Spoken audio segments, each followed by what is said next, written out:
In Scotland, 9 or 10 degrees in the best of any sunny spells either side of this, up to around 14 or 15 degrees. For Tuesday, a mixed picture. We'll have sunny spells and scattered showers across much of the country. However, low cloud, rain and drizzle will affect parts of Scotland. Then later on in the day, further wet and windy weather starts moving into the southwest. It remains unsettled through into Wednesday and Thursday with further rain at times, temperatures around average. That warm feeling inside from Boxed Boilers, sponsors of weather on GB News.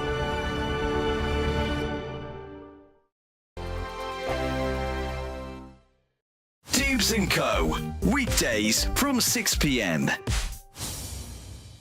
The Guardian's not happy, everybody, because one of their headline stories today was about a private members club that is for gentlemen only, the Garrick Club I refer to in London. There's accusations now, Quinton, that it's all the kind of upper echelons of society, all the powerful... It's a cabal of important, powerful people who are running the country. And I thought to myself, when I heard descriptions like that, I bet Quinton Letts is somehow involved. Are you? I've been to the Garrick a few times. Why can't women be members? Because it's a gents' club. My daughter, one of my daughters, is a member of an all-women's club called the University Women's Club, and they don't allow blokes in. It's an outrage. No, it's not. It's a free country. I mean, it's archaic and it needs to change. What is? You know, is my view. The fact that the Garrick doesn't admit women members. There are lots of these members clubs, you know, across London, probably in other parts in the country as well. And you know, you have to pay for membership, so it is well-to-do members of society that go. I've nothing against them existing, but all of them have changed their constitution. Those that were once men only, you know, they all now admit women. The only exception now is the Garrick. My other thought is, well, why are we talking about it if we've got nothing more important going on? Just to be frank, I genuinely could not care less if there is a club that I'm not allowed into because of my sex. I do, though, think that if you're going to start... You're allowed in there. They let them in. Yeah, but not as members. Yeah. But I do think if you're going to start, you know, having all of this kind of respect and all the rest of it for single-sex spaces for men, then you can't, as a society, allow the ridiculousness that goes on in female spaces when a man sticks a dress on and a wig maybe and a bit of lipstick if he's feeling bold and says that he's called Sharon and then wants to be allowed into that space, and then those establishments then buckle and let those men actually into things like changing rooms of women. That really, really annoys me. GB News is the home of free speech. We were created to champion it, and we deliver it day in, day out. Free speech allows us all to explore and debate openly the issues most important to us, our families, and of course, the British people. Having challenging conversations to enlighten each other. Which is why we hear all sides of the argument. We are the People's Channel. We will always stand by the freedom to express yourself. On TV, radio and online. This is GB News, Britain's news channel. Big news, big debates, big opinion.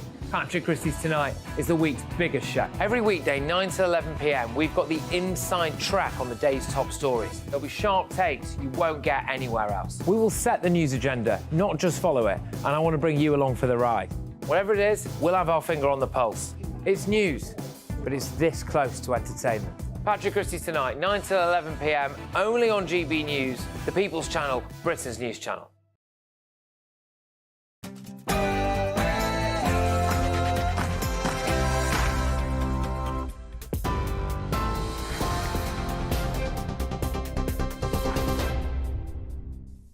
Good evening. The top stories from the GB newsroom. King Charles has made his first significant public appearance since his cancer diagnosis. Joined by the Queen, he smiled and waved as he left an Easter Sunday service at St George's Chapel in Windsor and went on to greet crowds. A member of the public told the King to keep going strong, and others said he looked well. The Prince and Princess of Wales missed the service as Catherine continues her treatment for cancer. Meanwhile, the Archbishop of Canterbury has wished the King and Princess of Wales well during his Easter sermon at Canterbury Cathedral. Justin Welby encouraged the congregation to pray for Charles and Catherine and praised their dignity as they both undergo treatment for cancer. Well, in his Easter message, the Prime Minister paid tribute to the work of churches and Christian communities across the country. Happy Easter, everyone. This weekend, as people come together to celebrate and reflect on the message at the heart of the Easter festival, I want to pay tribute to the incredible work of Christians in this country. The churches, charities, volunteers and fundraisers who live the Christian values of compassion, charity and self-sacrifice, supporting those in need and demonstrating what it means to love thy neighbour. Thousands of people turned out to see Pope Francis preside over Easter Mass at the Vatican. The pontiff delivered his Urbi et Orbi blessing from the balcony of St. Peter's Basilica. Pope Francis, who's been dealing with health problems in recent weeks, used his address to renew his call for an immediate ceasefire in Gaza, along with the release of all Israeli hostages. Meanwhile, Israel's Prime Minister says more than 200 gunmen have been killed by his country's forces at a hospital in northern Gaza. Another hospital further south was also targeted by an airstrike. Several tents on the grounds of the Al-Shifa were hit, reportedly killing 4 people and injuring others, including journalists. The Israeli military says it was focusing on a terrorist command centre, the precise hit designed to minimise civilian casualties. Benjamin Netanyahu also declared there would be no victory over Hamas without a Rafah operation. Almost 400 migrants crossed the English Channel today as weather conditions continue to deteriorate. Over both days this weekend, Border Force officials intercepted 16 small boats carrying 735 people. It takes the total number of those who've arrived illegally to more than 5,400 this year, a third higher than the figure recorded this time last year. For the latest stories, you can sign up to GB News Alerts by scanning the QR code on your screen or go to gbnews.com/alerts.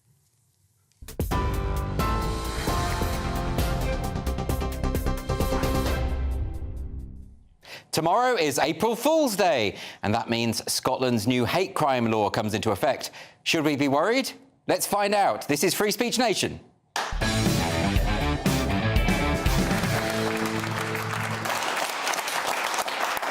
Welcome to Free Speech Nation with me, Andrew Doyle. This is the show where we take a look at culture, current affairs and politics. And of course, we'll have the latest from those lovable culture warriors. And don't worry, the Easter holidays have not deterred them from trying to cancel things. Coming up on the show tonight, it's just a day until the introduction of new hate crime laws in Scotland. I'm going to be discussing the implications for free speech with a series of guests. MSP Murdo Fraser will be among them. A tweet he sent criticising the Scottish Government's transgender policy was logged by police as a hate incident. In another hugely significant case, whistleblower Julian Assange's extradition to the US has been placed on hold for now. We're going to be talking about that with Julian Assange's brother, the film producer Gabriel Shipton. And of course, myself and my fantastic panel will be answering questions from our lovely studio audience. And my comedian guests this evening are Cressida Wetton and Bruce Devlin. Welcome to the show, both of you. Hello. I hope you're in a chirpy mood, Bruce. I'm always in a chirpy mood. No, sometimes you can be quite brusque. Do you think? Well, every now and then, you know. It's not a criticism. No, it was funny because we'd gone out after the last one we did and a woman from the audience came with us and she went, "Oh, I'm so glad I spoke to you because you really scare me." Wow, there we go. You inspire fear, Bruce. You don't know how you do it, but you do it. So it's nice that you guys are going out with audience members after the show. It is, yeah. I mean, I don't remember all of it. No. Well, you were doing... may have missed their stop on the train home. Oh, is that right? Enough of that. Look, I can't keep up with him, otherwise I'd be fine. You were doing the aftershocks. Do they still sell that? No idea. That shows how old I am, doesn't it? OK. Anyway, let's get... I definitely didn't drink that stuff. Let's get some questions from the audience. So our first question comes from Jill. Hi, Jill. Hello there. My question actually relates to your introduction. April Fool's Day sees the introduction of the SNP legislation on hate crime, and people like J.K. Rowling have been advised to delete their tweets for fear of what might happen. So I'm just wondering if, as comedians, what do you think the implications of this are for comedy? It's interesting you mentioned that, Jill, because there was a lawyer online specifically wrote to J.K. Rowling saying you better delete your tweets because come April the 1st you'll be breaking the law. Do you think, Jill, that she will do that she'll go along with that? And what do you think? Definitely not. I looked back through her Twitter stream and she said... No. No. Well, that's it, isn't it? People are going to have to, I think, take a bit of a stand on this one, and it's a tricky one, because I would never advise people to break the law, but free speech is too sacrosanct, I think, for a liberal society. Absolutely. What do you make of this? Do you think comedy is going to be in trouble? Well, I mean, it could be, couldn't it? That's the point. We're no longer definitely safe, which is a worry. And if you can't be sure if you're breaking the law or not, that's not a good place to start. Although I feel like people like J.K. Rowling are kind of the canary in the coal mine, but stronger than that. Not a canary, a great big scary hawk. You know, she's big enough to... Yeah, she's pretty tough, but... Yeah, so... But, you know, it does worry me because, you know, I saw an activist on, I think it was STV, talking about this, and I was expecting her to say, yeah, OK, the police shouldn't investigate comedians, you know, but she didn't say that. She said, well, it's important that the police understand the difference between just a joke that's a bit near the knuckle and a joke that's hateful. It's like, I don't want the police making that judgment. They've got no idea. They're not comedy critics. No, they haven't even done their first 5 minutes on the open mic circuit. No, why exactly. Would they, no, but seriously, why would... It's a repeat of Lenny Bruce, isn't it? I do not want a policeman reading my jokes to a judge. What? Absolutely not. And this is the thing, Bruce. I mean, you know, you as the representative of Scotland tonight and the man... You called me the hate monster last week. Yeah, well, OK, well, we can call you the hate monster if you like. For those who don't know, this is because the Scottish police created a sort of puppet hate monster character when they put a video out for it. It's quite embarrassing, isn't it? But anyway, you are the hate monster tonight. And tell me, the leaked materials that came out, it was the front cover of the Herald this week, and they were talking about how police are being trained to deal with comedians who tell offensive jokes. So does that worry you? Yeah, of course it worries you, because you have people who may not like you personally. Yes. And they have a series of trigger words. And it's to do with their interpretation of whatever. So I have emailed a lot of venues I play saying, I really hope, as of April the 1st, every performance is filmed. Yes. Because I've been in a position before where I've had to justify my act with the law. And because someone else has reported it. Yeah. The worst thing, isn't it, when someone's complaining about an act and they read out the lines you said, it makes it sound awful because they have no timing, comic exactly. ability. And it's not in my voice or any of that. Or the context is... Yeah, absolutely. But I just think, do the police really not have more to do? They have loads to do. They have loads to do. I mean, but it's interesting because later in the show I'm going to be speaking to Count Dankula, Marcus Meekin, who's an online YouTuber who actually has a criminal record for a joke in Scotland, for a joke video that he put out, and they did take him to court, and he was found guilty in spite of the fact there was no evidence of any far-right sympathy. So that should worry us because it's already happened. What I'm saying is, it's not that will it happen to comedians, it already has. And it's very possible that it could happen again. It's interesting what Bruce says about we need to film everything, make sure that everything is out there. But, you know, sometimes isn't in a comedy club, you're trying stuff out. Absolutely. It could go wrong. You could make a mistake. You've got to be able to go beyond the line to find out where the line is. And I think when you come into a comedy club, I mean, one of the reasons we don't have 7-year-olds in a comedy club is because there are going to be adult themes, potentially. And you're making a contract, aren't you? When you go into a comedy club, you're saying, I can cope with this. I mean, maybe we need to get the audience to sign a good behaviour agreement rather than the acts, you know? Maybe. But then, you know, that's what certain clubs do. The club that I run, we cultivate that. We say, look, if you come and complain about being offended, we're just going to say, well, that's your issue. Yeah. You know, because it's not the problem with the act. We're new to this. I mean, like, historically, weren't there ancient clown festivals in France where they draw a chalk circle around the act, and in that chalk circle, anything goes, and that's a really important function of a society, you know, to have a chance to punch up. Well, they say that, don't they, Bruce? That the one sign of a tyrant is when he executes his clown, his court jester. That's the sign of tyranny, because that's the character who's supposed to be able to speak truth to power without having the risk of decapitation. And we should have that too, right? Well, yeah, I feel you're looking at me as though you want to decapitate me. No. I feel you're the tyrant. But that's the problem, isn't it? Because the new Scottish hate crime law is about the perception of the victim, and you perceive that I'm being hateful. Well, I perceive you, but no, it's based on fact and knowledge. You are hateful. I despise you. I joke. No, she's very nice. But no, I really think it is open for abuse because you can take things the wrong way. Yeah. And like as I said before, when I'm down the Waitrose or in the middle of Lidl, because I can keep it real, it's like, you know, if I say to someone, oh, get that filthy goat pelt away from me because I don't like what they're wearing, suddenly I'm in the Barrel doing a 12-year stretch. I mean, that is quite offensive, to be fair, Bruce. It's also stolen from, I can't remember where, I think it's Fab. Well, let's get another question now. This is from Abdi. Hello. Hi. Just a question. Are the pro-Palestine marches just a front for hate? Yeah, hate is a bit of a theme tonight, Abdi. I mean, did you see some of the marches yesterday, some of the footage? Yes. What did you make of that? Well, I have said most of my friends go to those marches, so I think the answer is yes. So you're happy with them? You think they're hateful? Wow. They're the most fun people. Thankfully, they're not Scottish, so they'll be all right. You know, well, they might be Scottish for all I know. But this is interesting because there was this march yesterday, pro-Palestine march. Now, obviously, they've been going on every weekend. But the difference yesterday is there were quite a lot of, shall we say, say, problematic phrases uttered by some of the protesters, which were caught on film. Now, we don't want to get too specific. There have been some arrests in this case, but let's have a look, actually. I think we've got some footage of some of the things that was said on yesterday's march. Let's see.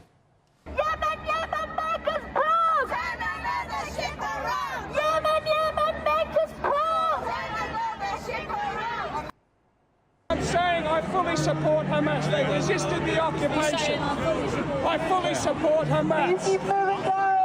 They resisted the occupation. Here in Britain, look at this. Right, take a picture of that. Who controls Britain? It's the Jewish people that control the Britain.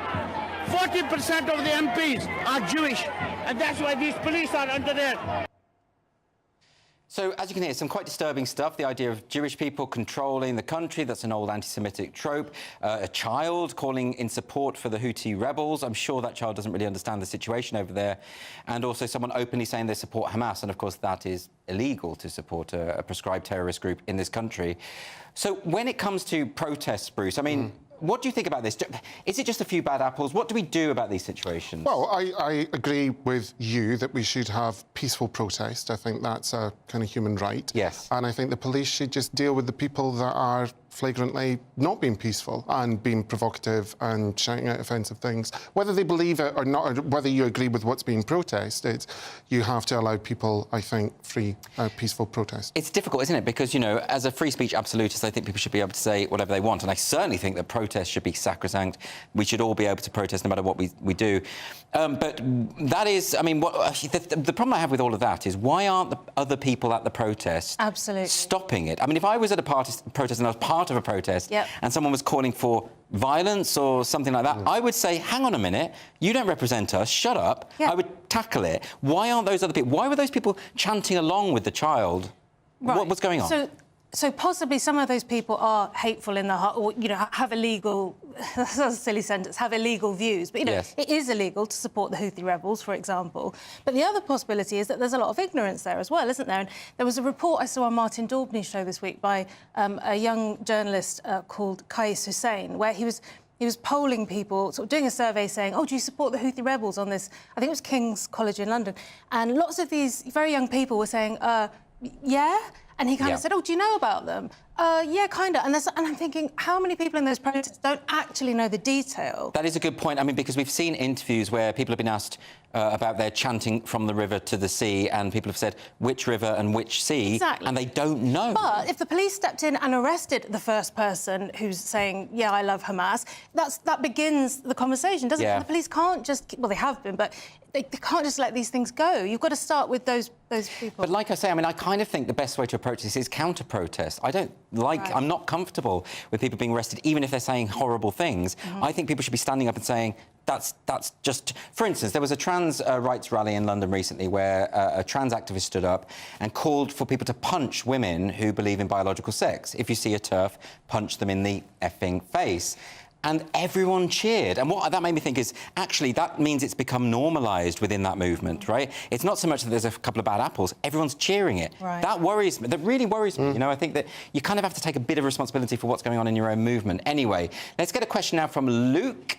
Where is Luke? Hi. Should pubs be displaying Nazi armbands? What a question. They don't at my local, I can tell you that. But this is a pub called the Hole in the Wall pub. You will have heard of it. Yes. Not the kind you're thinking of, Bruce, but there's a pub in Cornwall, and it was an interesting story. I saw it this week about they've got this old memorabilia. This pub has won lots and lots of awards. Best pub in Cornwall. I don't know if that's an accolade. I haven't been to Cornwall. But they have... no, I'm sure it's a lovely pub. And because it has a lot of military memorabilia, there was a British soldier who came back from the Second World War with the spoils of victory, I suppose you could say. And one of the things was a Nazi soldier's armband.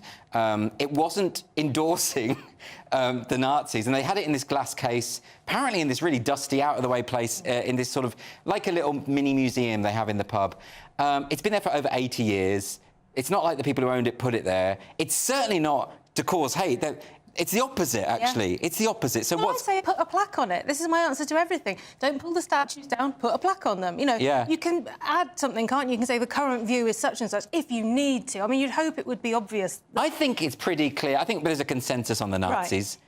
I think we all think... I think we all think they're pretty bad lot. You don't just think it's the Cornish, because as somebody from the southwest, you know, I know sometimes people think we're a bit backward, but no, I don't think the Cornish are neo-Nazi. I don't think... Although there are Cornish separatists, they can be quite militant, can't they? Yeah, so, yeah, I mean, this is clearly... Why can't people contextualise... They've been taken out of the running, by the way, for this pub award just for this. Because of that. Because of that.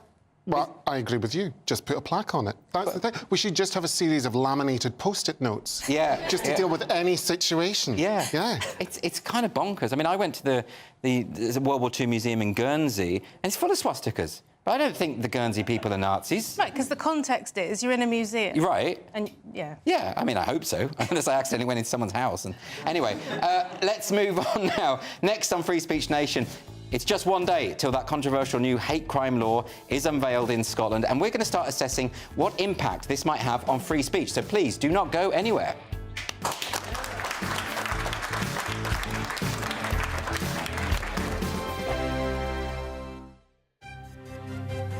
GB News Breakfast. Every day from 6 a.m. He's a genius. We know he's one of the few geniuses in the world. We have Mozart, we have perhaps Leonardo da Vinci. He's a genius. Of course, he's worth studying.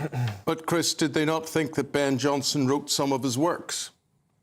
Well, that's interesting, isn't it? Some people say that. There's lots of people out there who will question who wrote the plays. What's really important, of course, is the quality of the writing. And can I just add, I have some sympathy for my opponent in this debate, because I'm afraid he's going to have to justify something which many people will disagree with. But good luck to him. But I think we all know Shakespeare was a genius. I'm sure my let's friend hear from Ryan. Well. This is Ryan Mark Parsons, who's a former star of The Apprentice.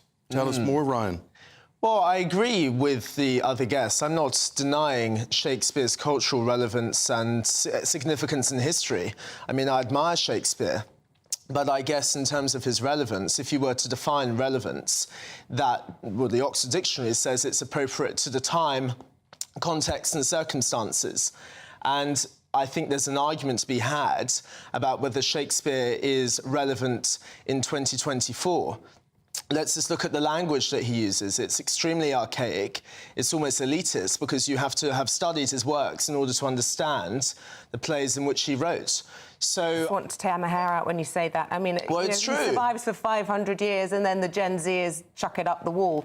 And you say it's not relevant. Oh, he's more relevant than ever, because what Shakespeare does tells us about human nature. The human nature in the 16th century, or the 17th century, it was no different from today. You know, if you're looking at Vladimir Putin's headlines today, well, read Julius Caesar. Yes, the language can be difficult, but that's good, because we need to stretch children. We need to present children with things which challenge them. Don't always make life easy for children. Absolutely. No, make them stretch them a little bit.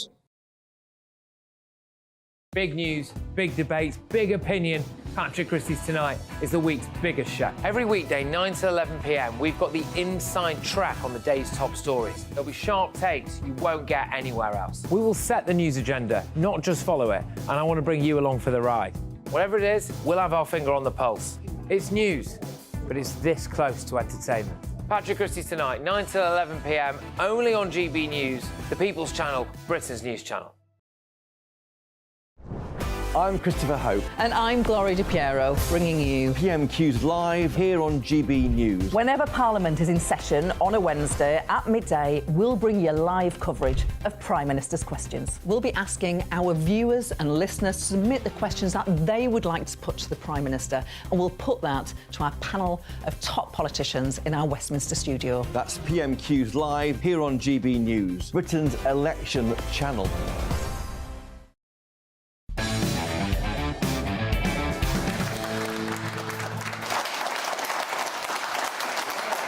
Welcome back to Free Speech Nation with me, Andrew Doyle. So tomorrow is a day which has long been in the diary of free speech supporters, because the Hate Crime and Public Order Bill Scotland is coming into effect north of the border, and the proposed new law, well, the actual new law, is going to be making stirring up hatred against certain groups a criminal offence.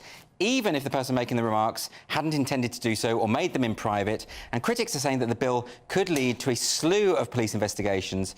But First Minister Humza Yousaf says people will be punished if they make vexatious complaints. So we're going to discuss this new bill in a series of interviews, and we're going to start by discussing how the new laws could affect religious freedom. And for that reason, I have here Lois McClatchy-Miller. Welcome to the show. Lois, welcome back to the show. Obviously, you've been in the show a few times, and obviously we've talked about this before, but it's getting very pressing now with the new hate crime law. We knew it was coming, but what do you make of Humza Yousaf now coming out and say, look, people are going to make complaints, but we will punish them if the complaints are vexatious? Well, firstly, happy April Fool's Day from the Scottish Government to us all. And it kind of reinforces the point about the clarity of the language. How will you now define when someone's being vexatious with their complaints? The theme throughout hate speech laws has been that with a lack of clarity, the government get to decide what speech is legal and what speech isn't, and now which complaints are legal and which complaints aren't, confusingly. And that's the problem with these laws. We're not clear what we can say and what we can't, and it'll have a chilling effect on free speech. Well, aren't they also saying that anyone can complain anonymously? So therefore, how will they even possibly investigate the nature of the complainant? Also, they're not referring to these people as complainants, they're calling them victims, which presupposes that there is something to investigate in the first place. All of this stuff just feels as though they are borrowing from some kind of totalitarian playbook. Right. Well, hate can often be in the eye of the beholder. And I think you wrote about this on your own Substack, Andrew, that hate is a condition of the human heart. And no matter what legislation Humza Yousaf or Justin Trudeau or any of these guys puts through, they will never actually be able to stop the human heart emotion of hate. Well, that's it. I mean, I'm not saying I support hate. I don't like it, but it's the reality. It's part of the human condition. You know, great playwrights and novelists have written about this for centuries. It's not as though you can just eradicate it with a few laws. Indeed, and censorship has never been able to effectively control bad speech. No. Throughout history, we've seen this fail time and time again. But what this will do is, instead of only targeting the speech that somebody doesn't like, it's going to be whatever speech the Scottish Government deems on that day to be considered hateful. That makes it very difficult for anyone who has a belief or a view that falls outside the mainstream, falls outside the dominant religion, if you like, of the day. You know, it's interesting, I think it was 1697 that the last man in Scotland was condemned for blasphemy.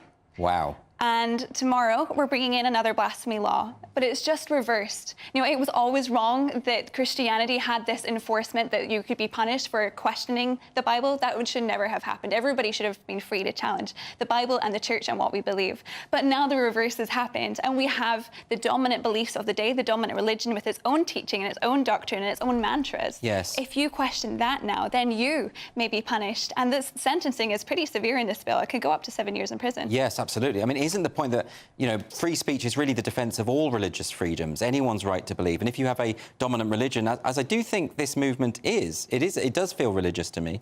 And also, what about the future? I mean, if they have this on the statute books, who's to say that a government in 10, 20, 30 years' time doesn't decide that criticism of their policies is a hate act? Is that not possible? Very possible. It's all about the framing, it's all about the language, and we've seen this time and time again. And I think this word hate has been used as a framing for whatever is, you know, considered to be disliked, and often today that's Christianity, unfortunately. You know, it's been a traditional belief in this country for centuries, and I think that gives people a bit of a soft pass on being able to criticise and go against it, and we should all be able to criticise any religion, but by deeming it hateful, by saying that somebody's beliefs or views are hateful and there should be criminalised, you're instantly telling the population that these people are a bad group. Yes. But actually, Christianity is a religion that recognises the hatred in the world, recognises injustice and hardships that we all face. And it actually, I mean, it's Easter Sunday today. We're celebrating the fact that that was put on Jesus Christ, as we believe, and that he dealt with that, and that we can live in, you know, peace and have that joy and hope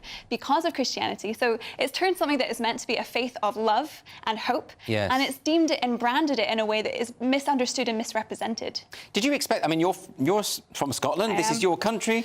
Do you feel a bit, I mean, it's odd, isn't it, that it seems to have taken root in Scotland and in Ireland as well, and, you know, how do you feel about that about on a sort of patriotic level. Oh, it's very sad. I mean, we were the home of the Great Scottish Enlightenment. When you think of Scotland, you think of the Fringe Festival and great comedy, and great leaders of the Christian faith as well have arisen from Scotland and Ireland for many years. But now it seems that just because something is considered old or considered outdated by those who are in power, now you can't believe that. Now you can't speak about that, even if it's extremely important conversations to have. And some people do find the Bible offensive, the Quran offensive. There are people who will say this is hate speech. Sure. In fact, a quarter of 18 to 34-year-olds have said they would ban a religious text such as the Bible if it was found to have hate speech in it. And I think that really shows a religious... I know, right? I think that really shows a religious illiteracy of our generation, of our institutions, by saying, oh, whatever this faith is, I presume that it's hateful and therefore should be banned. And it hasn't engaged with the reality of those conversations because we're being censored, Fascinating and chilling stuff. Lois McClatchy-Miller, thank you so much for joining me. Thank you so much. Thank you. So, next up on Free Speech Nation, we're going to be speaking to former SNP councillor Austin Sheridan about why he thinks the introduction of hate crime laws in Scotland is a much-needed step forward. See you shortly.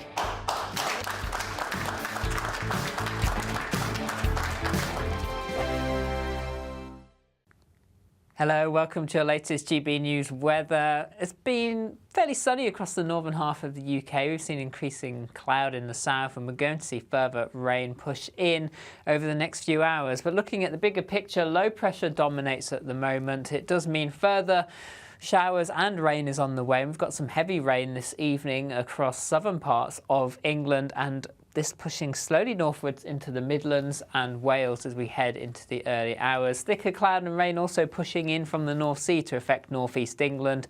Generally a little drier across Scotland, Northern Ireland. Here some clear spells, and for most temperatures remaining above freezing. So it's a mixed start to Monday. We've got cloud and outbreaks of rain across this central swathe of the UK. Some brighter skies to the north of it and to the south, but it's to the south where we'll see some heavy showers developing as we move through into the afternoon. Some hail, some thunder in there. We could see some local disruption.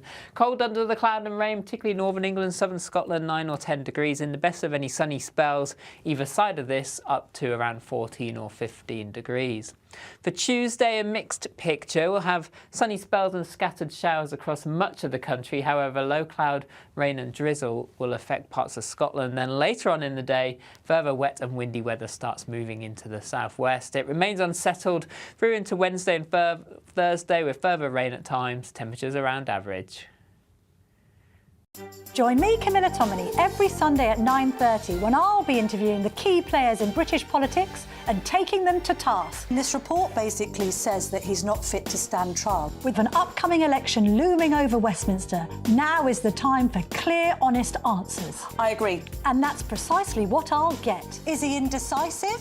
Incompetent? That's the Camilla Tominey Show at 9:30 every Sunday on GB News, the People's Channel, Britain's election channel. I think the most exciting bit for me is talking to people. People who I think are ignored often by the major news channels. We're going to give news they want to hear. There's a voice there that needs to be heard. I think there's a chance here for a diversity of opinion to be expressed, which you don't find elsewhere. It's really exciting. We don't hold back. We're free to say how decisions that are taken here affect us all around the country. Only on GB News, the People's Channel, Britain's news channel. I'm Michelle Dewberry, and I'm not here to tell you what to think. I'd much rather hear what you have to say. So send in your opinions to gbviews@gbnews.com. Keep them clean, and you never know, I might read them out.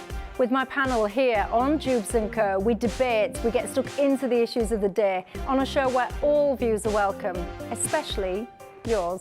GB News, the People's Channel, Britain's news channel.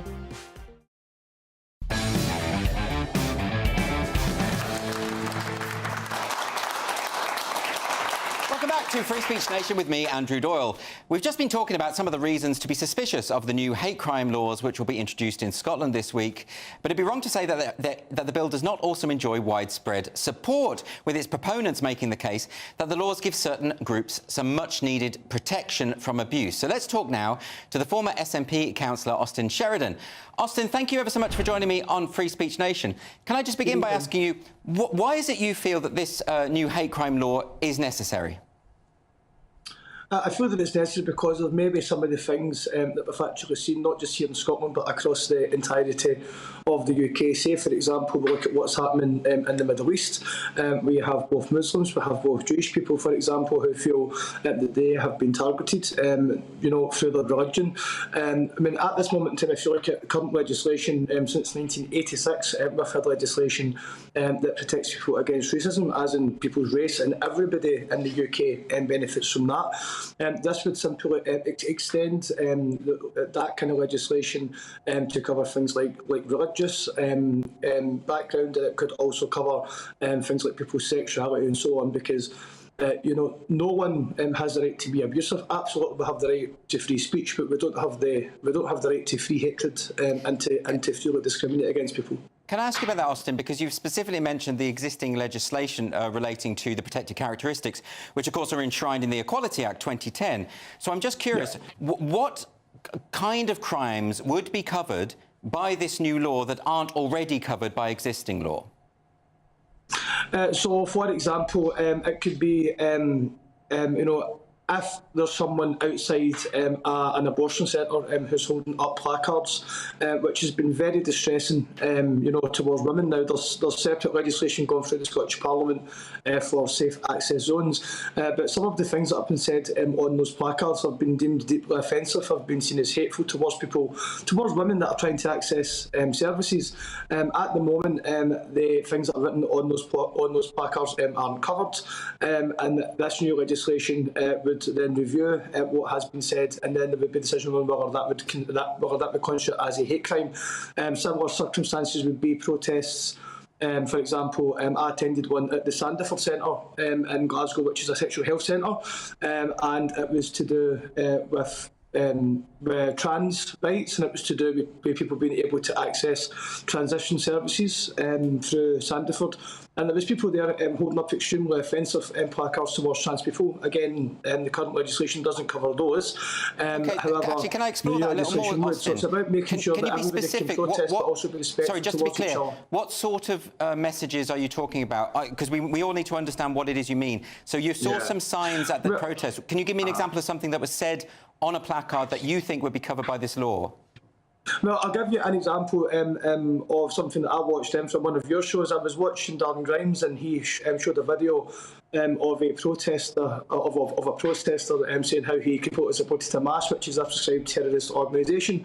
In actual fact, Darren Grimes called for these kind of protests to be banned based on that one man's view. Now, I don't believe that protests should be banned in the form, because I believe in freedom of speech. However, for people that are saying those kind of things, regarding prescribed terrorist organisations, then this kind of legislation Austin, I just want to be clear, though, because I agree with you that protests shouldn't be banned, but I want to just be absolutely specific. You said you saw a sign at the Sandiford clinic at a protest that would be covered by the new crime law. I just want you to tell me what it is you saw that you thought would be now criminalised. Well, if I can recall, it was a while back that I attended the protest, but if I can recall, it was relating trans people to dogs, essentially, which was my recollection. It was reported to the police at the time, and the police informed us that there wasn't anything that they could do, even though it was deemed to be offensive. As I say, but there's many other examples of where that can be the case. As I say, it's not about trying to curtail people's rights to protest. I believe that's fundamental. I believe that people should have the freedom of speech, and people, have the right to debate, certain aspects, whether that's religion, whether it's government policy. People should be able to debate those in a safe and lawful manner. But it becomes a problem when there's people that are trying to use these topics to start marginalising people in our society but the concern there, Austin, just sorry to interrupt. The concern there, of course, is that a lot of people are interpreting statements of fact, for instance, as being hateful, trying to stir up hatred, or being transphobic. I mean, for instance, if someone were to hold a sign up at one of these protests which simply said, "No human being has ever changed sex," some people would say that that is hateful and bigoted and should be investigated. Do you agree that that sort of statement should be investigated under this new law? I think it depends on the context on how something's been said, and whether it's been said in a way that is meant to be offensive. Well, it's on a sign. It's on a sign at a protest outside of Sandiford. But what would you say to that? It's on a sign outside a protest at the Sandiford. Or to give a better example, maybe, what if some people have said that the J.K. Rowling ought to be investigated for referring to India Willoughby as male. Should J.K. Rowling be investigated under this new hate speech law, in your view, for that statement? Well, I've not seen any of J.K. Rowling's statements personally, so I would need to have a look in the context and the manner in which she's in. But if she is intending to misgender someone, you know, on purpose, which to me it sounds like she has, then absolutely. I mean, because why would you go out your way?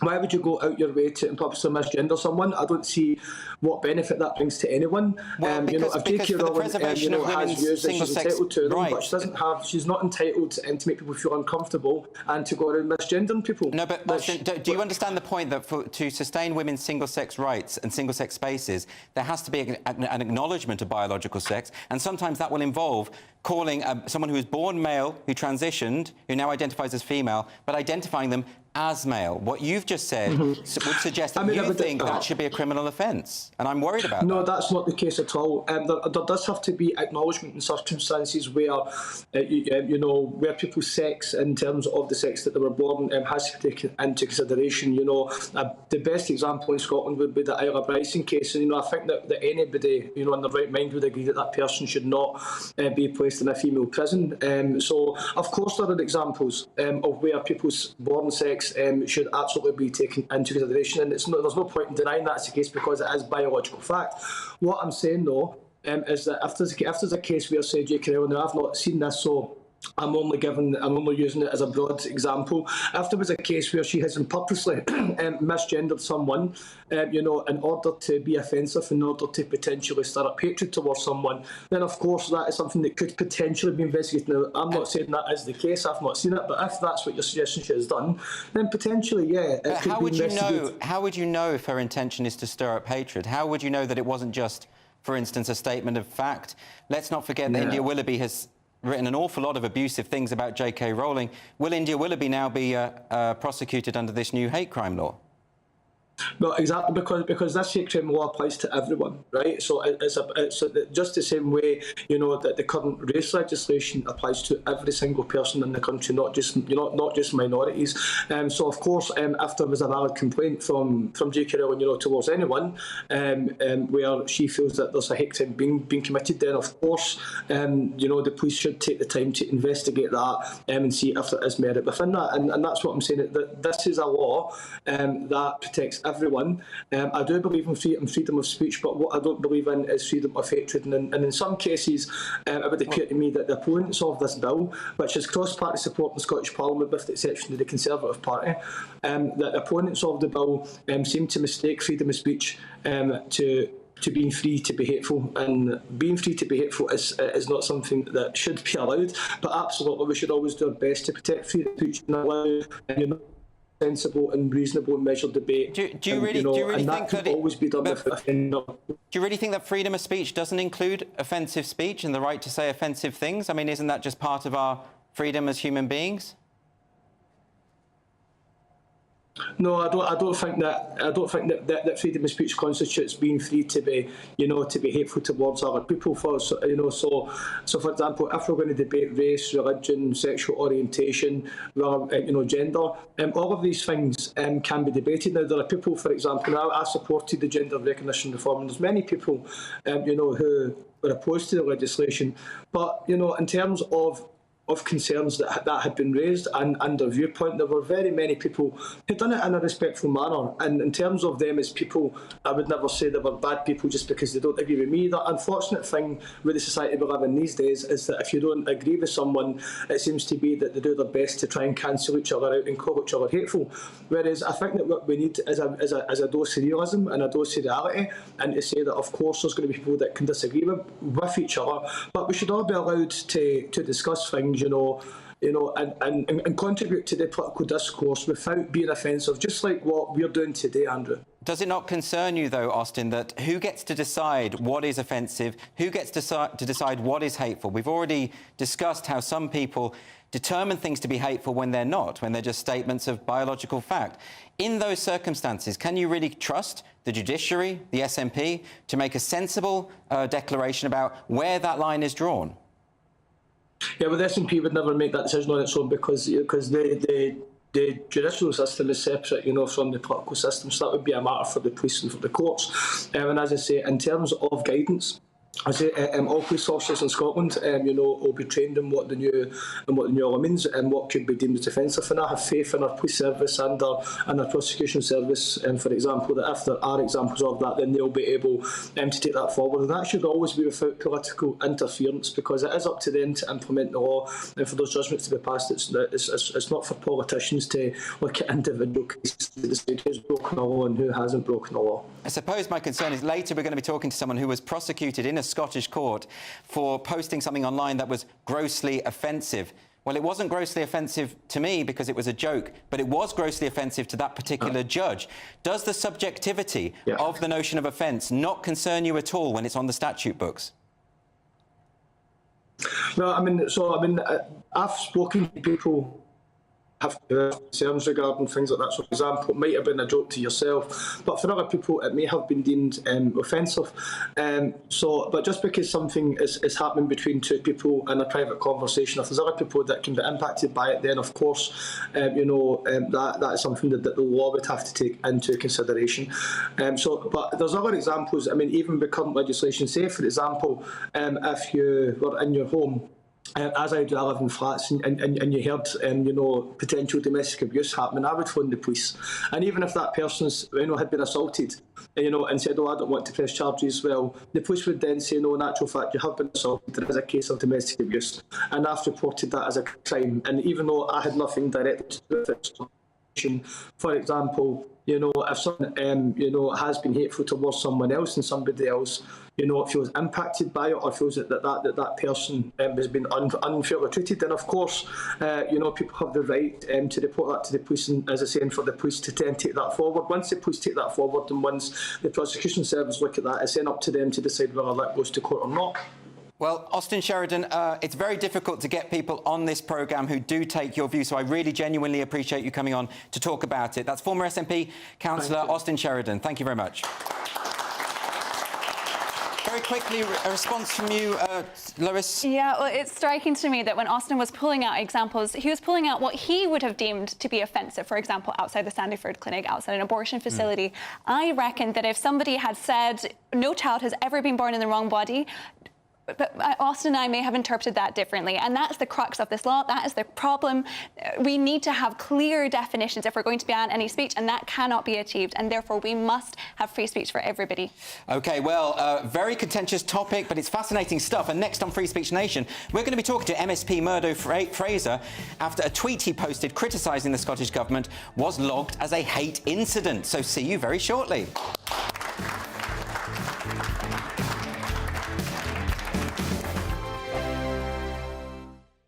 Patrick Christie's Tonight, weekdays from 9 p.m. Has the NHS killed your relative and then lied to you about it?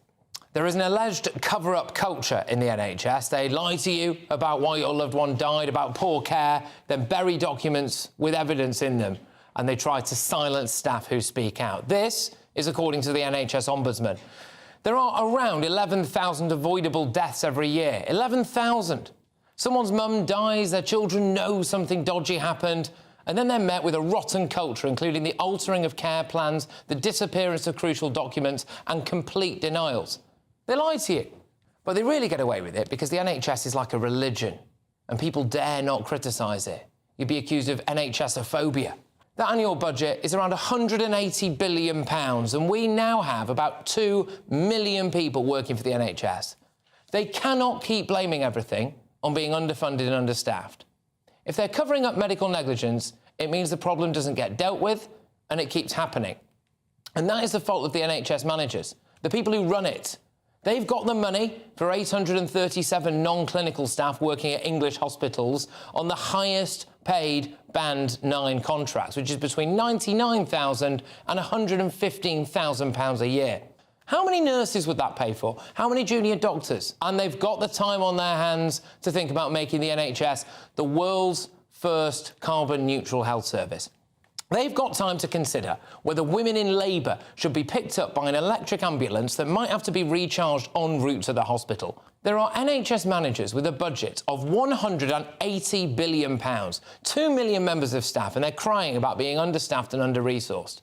If they spent more time looking after patients instead of finding ways to cover up avoidable deaths, then maybe we'd have a better health service. 2024, a battleground year. The year the nation decides. As the parties gear up their campaigns for the next general election. Who will be left standing when the British people make one of the biggest decisions of their lives? Who will rise? And who will fall? Let's find out together. For every moment, the highs, the lows, the twists and turns. We'll be with you for every step of this journey. In 2024, GB News is Britain's election channel. Join me, Camilla Tominey, every Sunday at 9:30 when I'll be interviewing the key players in British politics and taking them to task. This report basically says that he's not fit to stand trial. With an upcoming election looming over Westminster, now is the time for clear, honest answers. I agree. And that's precisely what I'll get. Is he indecisive? Incompetent? That's the Camilla Tominey Show at 9:30 every Sunday on GB News, the People's Channel, Britain's election channel.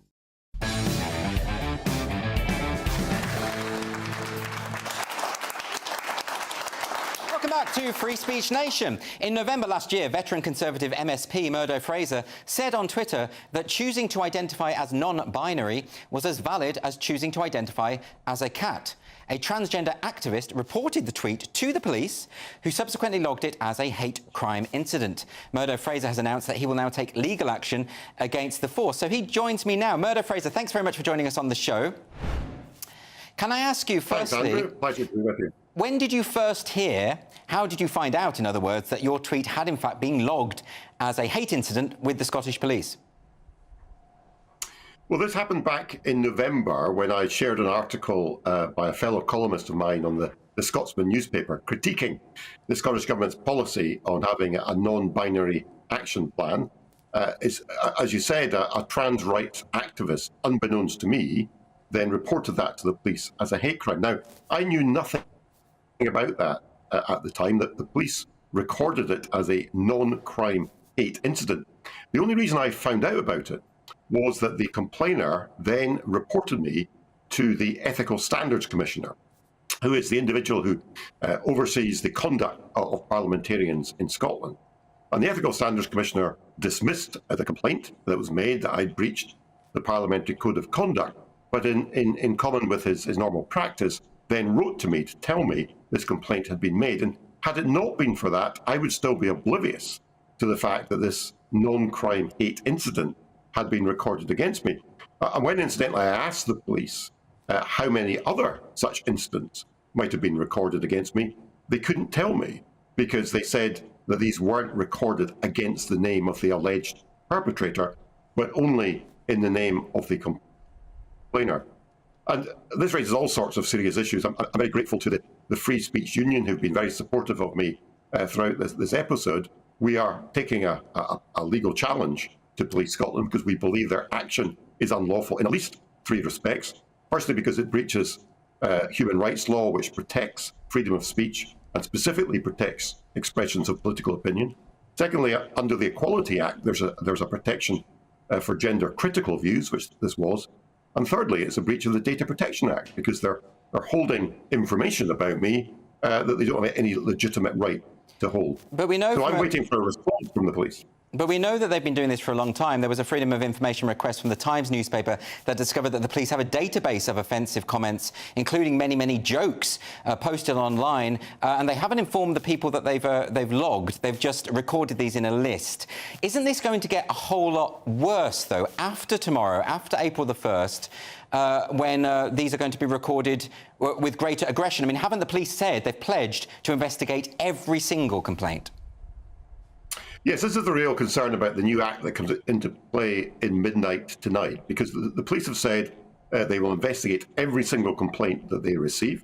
They are likely to be deluged with complaints against people in public life. Already on social media, there are activists who are making a call for complaints to be made to the police. You can see people who are prominent in public life with gender-critical views, such as J.K. Rowling, for example, generating hundreds or potentially thousands of complaints. The police have said they'll investigate every one, and if they're going to record every single one as a non-crime hate incident, that's going to not only take up a huge amount of police time, but if they're currently operating an unlawful policy, that's going to mean they're going to fall foul of the law and be open to potential claims from a huge variety of people. So apparently you were put on the interim vulnerable persons database, or at least the complainant was, on the basis of your tweet about the cat.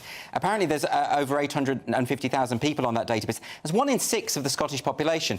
Humza Yousaf is now saying that he will actually make sure that people are investigated if they make vexatious complaints. So you've got those complaints, and then people are going to be complaining about the complainants. Where does this end?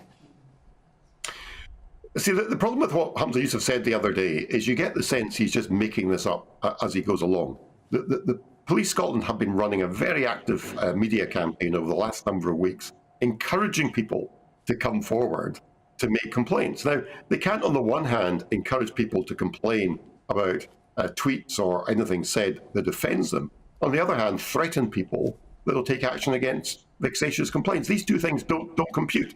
Either you're encouraging people to complain with what offends them, or you're warning them not to. So the Scottish Government are all over the place on this, as are Police Scotland, who keep changing their story about what their policy is on the recording of non-crime hate incidents. Well, I'm just really frustrated that, having written to the Chief Constable back in December, asking for a meeting so we can sit down and discuss this, it took me 12 weeks to get a reply. It didn't come from her, it came from my local Chief Inspector in Perth, where I live. So the police need to start taking this seriously, otherwise they're going to be deluged with complaints driven by activists, and they won't have time to do any other work and clear up real crimes. Well, I was speaking earlier to former SNP councillor Austin Sheridan, and he made the case that if you say something that is offensive or upsetting or hateful, then of course you deserve to be investigated. Presumably your comment about non-binary identities being similar to identifying as a cat would fall into that category. I mean, when you said that, I mean, do you accept that you had said something that would cause offence? There's no right in law not to be offended. First of all, I don't accept the premise that it was offensive. It was an expression of a political criticism of Scottish Government policy. But there's no right not to be offended. People say offensive things to me all the time on social media and elsewhere.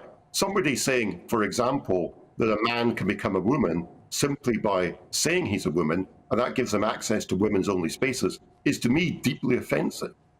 But I wouldn't dream of reporting that to the police and saying that's a hate crime. Well, and yet, we're going to get into Murdo, can I just ask, though, because the SNP have said very explicitly that the threshold will be very, very high. The police aren't going to just investigate things that are frivolous or trivial. But if that's the case, then your tweet, they clearly classify as reaching that very high threshold. That's disturbing, isn't it? Well, it is disturbing, but bear in mind, my tweet dates back to November. This is before the new Hate Crime Act comes into force. So it was being dealt with under the pre-existing policy of Police Scotland, where everything that is reported to them is recorded as a non-crime hate incident if it doesn't meet the threshold of criminality. And that decision is based entirely on the perception of the complainer. So if any complainer says, I regard this as offensive and hateful, Police Scotland, under current policy, will record that as a hate incident. Now, what's interesting about this is, following the Harry Miller case in the Court of Appeal, I think 3 years ago, the College of Policing in England had to change their policy to comply with the law, so they no longer record non-crime hate incidents in that way. For reasons best known to themselves, Police Scotland didn't take the same action. They are still pursuing the same policy prior to the Miller case. And that's why we think the policy currently being deployed by Police Scotland is unlawful. But of course, once the Hate Crime Act comes into force in midnight tonight, and we see the deluge we're expecting of many hundreds, if not thousands, more complaints coming in, that's just going to lead to yet more non-crime hate incidents being recorded based on pre-existing Police Scotland policy, which again I think is probably unlawful. Well, fascinating stuff. I trust you'll be able to come back on the show at some other point to give us an update. Murdo Fraser, thanks ever so much for joining me on the show. Thank you. And it's absolutely fascinating to hear him say that, because a number of former Home Secretaries did instruct the College of Policing to stop recording non-crime hate incidents, and they were just ignored. So this is chilling stuff. Plenty more to come tonight on Free Speech Nation, including a discussion of the Julian Assange case with his brother, Gabriel Shipton. Please do not go anywhere.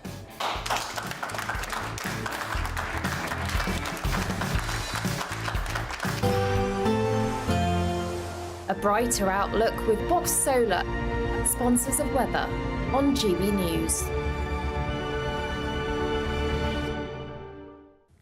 Hello, welcome to your latest GB News weather. It's been fairly sunny across the northern half of the UK. We've seen increasing cloud in the south, and we're going to see further rain push in over the next few hours. But looking at the bigger picture, low pressure dominates at the moment. It does mean further showers and rain is on the way. And we've got some heavy rain this evening across southern parts of England, and this pushing slowly northwards into the Midlands and Wales as we head into the early hours. Thicker cloud and rain also pushing in from the North Sea to affect northeast England.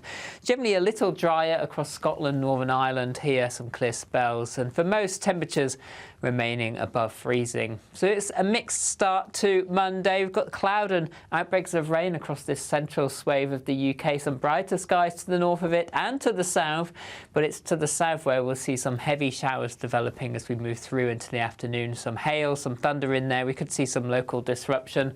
Cold under the cloud and rain, particularly northern England, southern Scotland, 9 or 10 degrees. In the best of any sunny spells either side of this, up to around 14 or 15 degrees.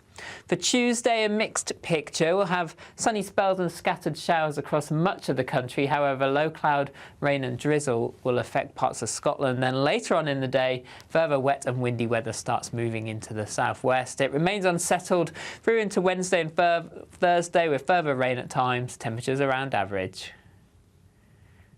That warm feeling inside from Boxed Boilers, sponsors of weather on GB News.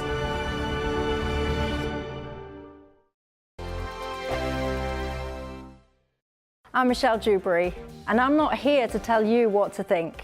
I'd much rather hear what you have to say. So send in your opinions to gbviews@gbnews.com. Keep them clean, and you never know, I might read them out. With my panel here on Jubes & Co, we debate, we get stuck into the issues of the day on a show where all views are welcome, especially yours. GB News, the People's Channel, Britain's news channel. Big news, big debates, big opinion. Patrick Christie's Tonight is the week's biggest show. Every weekday, 9 to 11 p.m, we've got the inside track on the day's top stories. There'll be sharp takes you won't get anywhere else. We will set the news agenda, not just follow it, and I want to bring you along for the ride. Whatever it is, we'll have our finger on the pulse. It's news, but it's this close to entertainment. Patrick Christie's Tonight, 9 to 11 p.m, only on GB News, the People's Channel, Britain's news channel. Dubes & Co. Weekdays from 6 p.m. The Guardian's not happy, everybody, because one of their headline stories today was about a private members club that is for gentlemen only, the Garrick Club I refer to in London. There's accusations now, Quinton, that it's all the kind of upper echelons of society, all the powerful... It's a cabal of important, powerful people who are running the country. And I thought to myself, when I heard descriptions like that, I bet Quinton Letts is somehow involved. Are you? I've been to the Garrick a few times. Why can't women be members? Because it's a gents' club. My daughter, one of my daughters, is a member of an all-women's club called the University Women's Club, and they don't allow blokes in. It's an outrage. No, it's not. It's a free country. I mean, it's archaic and it needs to change. What is? You know, is my view. The fact that the Garrick doesn't admit women members. There are lots of these members clubs, you know, across London, probably in other parts of the country as well. And you know, you have to pay for membership, so it is well-to-do members of society that go. I've nothing against them existing, but all of them have changed their constitution. Those that were once men only, you know, they all now admit women. The only exception now is the Garrick. My other thought is, well, why are we talking about it if we've got nothing more important going on? Just to be frank, I genuinely could not care less if there is a club that I'm not allowed into because of my sex. I do, though, think that if you're going to start... You're allowed in, though. They let them in. Yeah, but not as members. Yeah. But I do think if you're going to start, having all of this kind of respect and all the rest of it for single-sex spaces for men, then you can't, as a society, allow the ridiculousness that goes on in female spaces when a man sticks a dress on and a wig maybe and a bit of lipstick if he's feeling bold and says that he's called Sharon and then wants to be allowed into that space, and then those establishments then buckle and let those men actually into things like changing rooms of women. That really, really annoys me.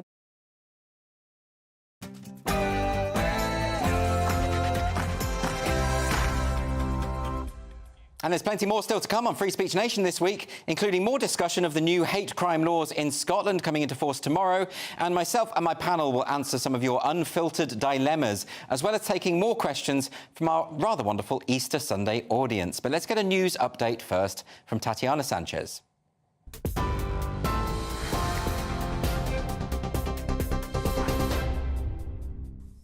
Andrew, thank you. The top stories this hour. King Charles has made his first significant public appearance since his cancer diagnosis. Joined by the Queen, he smiled and waved as he left an Easter Sunday service at St George's Chapel in Windsor and went on to greet crowds. A member of the public told the King to keep going strong, and others said he looked well. The Prince and Princess of Wales missed the service as Catherine continues her cancer treatment. Meanwhile, the Archbishop of Canterbury has wished the King and Princess of Wales well during his Easter sermon at Canterbury Cathedral. Justin Welby encouraged the congregation to pray for Charles and Catherine and praised their dignity as they both undergo treatment for cancer. In his Easter message, the Prime Minister paid tribute to the work of churches and Christian communities across the country. Happy Easter, everyone. This weekend, as people come together to celebrate and reflect on the message at the heart of the Easter festival, I want to pay tribute to the incredible work of Christians in this country. The churches, charities, volunteers and fundraisers who live the Christian values of compassion, charity and self-sacrifice, supporting those in need and demonstrating what it means to love thy neighbour. Thousands of people turned out to see Pope Francis preside over Easter Mass at the Vatican. The pontiff delivered his Urbi et Orbi blessing from the balcony of St Peter's Basilica. Pope Francis, who's been dealing with health problems in recent weeks, used his address to renew his call for an immediate ceasefire in Gaza, along with the release of all Israeli hostages. Meanwhile, Israel's Prime Minister says more than 200 gunmen have been killed by his country's forces at a hospital in northern Gaza.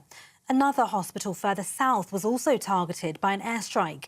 Several tents on the grounds of the Al-Shifa were hit, reportedly killing 4 people and injuring others, including journalists. The Israeli military says it was focusing on a terrorist command centre, the precise hit designed to minimise civilian casualties. Benjamin Netanyahu also declared there would be no victory over Hamas without a Rafah operation. And almost 400 migrants crossed the Channel today as weather conditions continue to deteriorate. Over both days this weekend, Border Force officials intercepted 16 small boats carrying 735 people. It takes the total number of those who've arrived illegally to more than 5,400 this year, a third higher than the figure recorded this time last year. For the latest stories, sign up to GB News Alerts by scanning the QR code on your screen or go to gbnews.com/alerts. Now back to Andrew.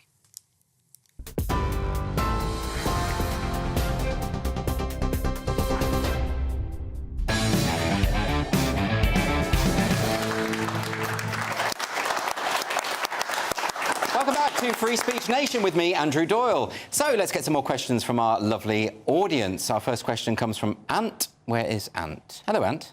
Good evening, panel. So in GCSE tradition, my question is in multiple choice format. Oh, blimey, steady on. So, are the Tories facing A, an election catastrophe, B, the most humiliating defeat of any political party in the last 100 years, C, being consigned to sweeping the floor in one of Angela Rayner's properties, or D, all of the above? Can I phone a friend, Ant? Is that possible? I love the way you've prepared all this in this meticulous way. What do you think? Well, I live in an area and I know an awful lot of people who voted Tory, including in the past myself. Yes. I don't know one of them, not one, that is going to vote Tory next time. And that's interesting, isn't it? Because there was just... The poll that came out yesterday was pretty disastrous. I mean, they're suggesting that the Tories would get under 100 seats. I mean, that is... Yeah. That's a massacre. Forget about it. That, you know, that's. I mean, but have the. I mean, you know, from what Ant is saying, the big problem they face is even Tory voters aren't voting Tory. No. You know, the people who've done it before, they're really sick of them. Yeah, I mean, I don't know what to add. We cover this every night on Headline. It's like, poor old Rishi, it's not looking good, and he might lose his seat, they're saying now. Yeah, exactly. Yeah, it's pretty... But have they brought it on themselves? 100%. They're having a bad day and they've earned it. I mean, they haven't done anything conservative, so Conservative people probably won't vote for them. Isn't that... I mean, it's not rocket science, is it? You know, No. if you're the Conservative Party... But it's a bit like Labour being so insufferably middle class. They're called Labour, Yeah, but so it's supposed to be about working class people, The right? difference is that Keir doesn't have a reform-type situation, does he, to worry about at the moment? So No, he's that's got true. this nice, clear run to the finish, whereas Rishi, no. No, I mean, what can they do at this point? Should they just give it up? Yeah, I think they should just be quiet. Yeah. Be quiet, just admit defeat and move away. Yeah, because there isn't really anything they could do to turn it round at this point, I don't think. Do you think maybe, Bruce, it's because there's a kind of general fatigue? We've had them in for too long, and now we just want to change, even if that is Labour. Yeah, no, I think people are tired of them. And I go back to, I mean, I know you like Liz, but, you know, she is responsible for a few wee financial problems for a lot of people. Yeah. And I think that's pretty much been the straw that has broken the camel's back. But, yeah, they have been in, and what have they actually done? But then what about in Scotland? Because aren't people bored of the SNP? Some people are very bored of the SNP, including the SNP. Yeah, that's what I think. Okay. They're just not allowed to say it. All right, let's move on to another question now. Who's our next questioner? Rob? Is it Rob? Hi, Rob. Hello, Andrew. Does Peter Pan contain examples of white supremacy? Of course it does. Everything does. Everything in the world. So this is a collection of children's stories, of course, that have been given a trigger warning by York St John University, and lots of books, but included in that are J.M. Barrie's Peter Pan, Alice in Wonderland by Lewis Carroll, several books by Jules Verne, and the disclaimer says that the famous books may contain offensive examples of white supremacy. Was Captain Hook a white supremacist? I can't remember. Oh, probably. I think he was a white bloke, wasn't he? He did have a disability, but... he did. He should get some points for that, right? Probably, yeah. No, I think he was. But I mean, isn't it boring? It's just boring. It's always the same thing. I always think, who are these special librarians that are allowed keys to the naughty cupboard that they can decide who's allowed in and who isn't? Well, you know, like with children's books as well. So Dr. Seuss, what's it called? The estate of Dr. Seuss. Yes. They didn't just say, apply trigger warnings to some of the books. They stopped selling them. There's now 6 titles in the Dr. Seuss back catalogue you cannot buy anymore. You have to get second-hand books because they're saying it's too problematic. But these books were written ages ago. Of course they're problematic. The Cat in the Hat. Well, I think you can still get that one. Right, OK. I think it's the one about the KKK rally. They're saying is a problem now all of a sudden. I'm joking, obviously. But, I mean, they are, I suppose, by our standards, racist because... If you go back long enough, people had these terrible views, and we are slightly more enlightened. But doesn't the context of history do enough? You would think it goes back to the plaque thing. That you can't. I just don't think you can expunge everything to the history vaults just because that's how you feel. You know. Well, then what about the rewriting? Because that's an interesting thing. Because like this trigger warning thing might actually fit into what Cressida is saying about put a plaque on everything. But there have been some publishing houses that have been actually rewriting the old books. So they did it to Roald Dahl. But even to the extent where some of the people they took out the phrase fat. So if someone was described as fat, they took that out. It's infuriating. The whole point of Roald Dahl, well, it's up to you, your relationship with the author, but for me, part of it is like, it's teaching kids the world isn't always very nice. Right, and you really learn that in Roald Dahl. I also imagine Roald Dahl probably wasn't very nice. No, well... He had some dodgy stuff to say about Jewish people, you know, I think... But maybe he needed to be that twisted to come up with these twisted characters. We've got to stop being surprised when extraordinary people are a bit extraordinary, you know? Considering that he wrote everything in a shed at the bottom of the garden... Is that right? Yeah, no, he did, and he was called Mouldy. Sophie Dalla's granddaughter used to call him Mouldy. Because he was just stuck in the shed? I don't know. He obviously had some kind of lice and bacteria. He was high on chocolate because he liked a chocolate bar. But his books do indoctrinate you a bit, don't they? Again, I hate this idea that children never hear any bad news or never learn that... Well, isn't that kind of good, isn't it? It's a bit like building up your immune system. You know what I mean? You know, like they say... Well, it's good to do it, yeah. Yes, exactly. They say children shouldn't be, you know, they should play in the mud because they won't get ill later on. You should read books about fat people. Because eventually you're going to work with somebody really awful and you're going to come across bad people and you can't... I love the way you pointed at Bruce when you said that. I thought he was going to start another point. No, I think you should read books about fat people whilst eating crisps and biscuits and things like that. Talking about doing that, putting pictures of fat people on biscuits. Are they? I've been reading about that lately because it worked with cigarettes. Anyway. Is that right? Is that not fat shaming through the medium of biscuits? Yes, exactly. Outrageous. So that's going to what's happened tomorrow in Scotland then. Yeah. There's going to be morbidly obese people on shortbread tins. Yep, clearly. And then people complaining that they're on a shortbread tin. Oh, it's never ending. No. It's a spiral of doom. Let's move on to a question now from Stephanie. Hello. Hi. Do you know what the term grey romantic means? Grey romantic. OK, so there's been this LGBTQIA+ survey given to NHS workers. It's asking, and I'm not joking, it asks for their current sex. And it also asks for romantic orientation, and one of the options is grey romantic. Abrosexual is another one. Isn't abrosexual when you're attracted to someone because of their, I don't know, their shoe size or something? It changes. There's people who are always up for it. Yes. There's people who are up for it occasionally, and then there's abrosexuals, which I think is all of humanity. We all have good days and bad days. And then what about Stephanie's question about grey romantic? Oh, that's... are they they're not very often people? They're rarely do they want to engage in any kind of sexual activity. Well, that's just most married people, isn't it? Well, yes. Why are they asking people about this? Why is the NHS asking you about I don't this? think it's very the strange. NHS. I think because somewhere in the article it says the NHS didn't approve of this, so it just leaves you thinking, well, who did then? Well, look, here's the thing. You know, for many years, gay people were discriminated against in the workplace. They were facing discrimination all the time, even by sort of mainstream commentators. You know, just people casually homophobic. So you kind of have to address that. Now we've addressed that. We've moved on. Everyone's got equal rights. Now they're sort of finding things like people are coming out as asexual. I don't care if you don't want to have sex with someone. It's not my business. Like, it's not. You haven't been oppressed. You're not oppressed. You would care, though, if you wanted to have sex with the person and they didn't want to have sex. You would be bothered. In that case, that's oppressive to me. Yes. Yeah, absolutely. You should complain. But people saying I'm grey romantic, you know, you do want to sort of say just get over your cheap self, don't you? Because they haven't been oppressed. No, I thought it was a fetish for grey hair, to be perfectly honest. Nothing wrong with that. Silver foxes. Who doesn't love them? Woof. OK, let's move on to another question. This is Andy. Andy, where art thou? Hi. Hi, Andrew. You're right. I'm not bad, thanks. Do you think you should face prison time just for writing a bad review? Yeah, I know. So this is to do with the Nigerian businesswoman who apparently could face up to 7 years in prison because she wrote a bad review. Wait for it. It was a tin of tomato puree. OK? And she shared this photo of this puree. She said she found it too sweet. But the makers, who are this group called Erisco Foods, asked the police to arrest her.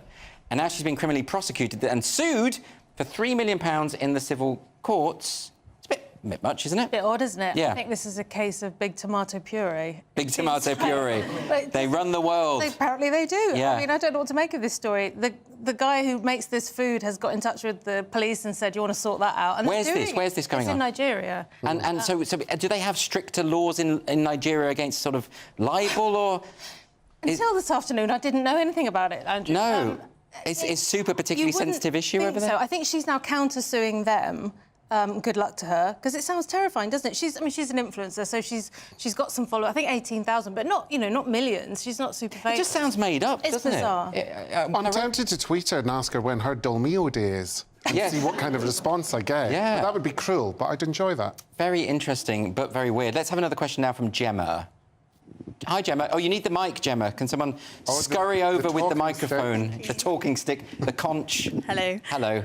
Are horses anti-LGBT+? Well, it's interesting you say that, Gemma, because now I saw a clip of horses a couple of years ago going to, you know, they do these sort of rainbow zebra crossings, and there was a video that went viral, and it was these police horses going up to the rainbow, and they don't cross it because the way that they see it, they think it's alarming, and they think it's almost like they're going to fall into the ground, and so they don't cross it.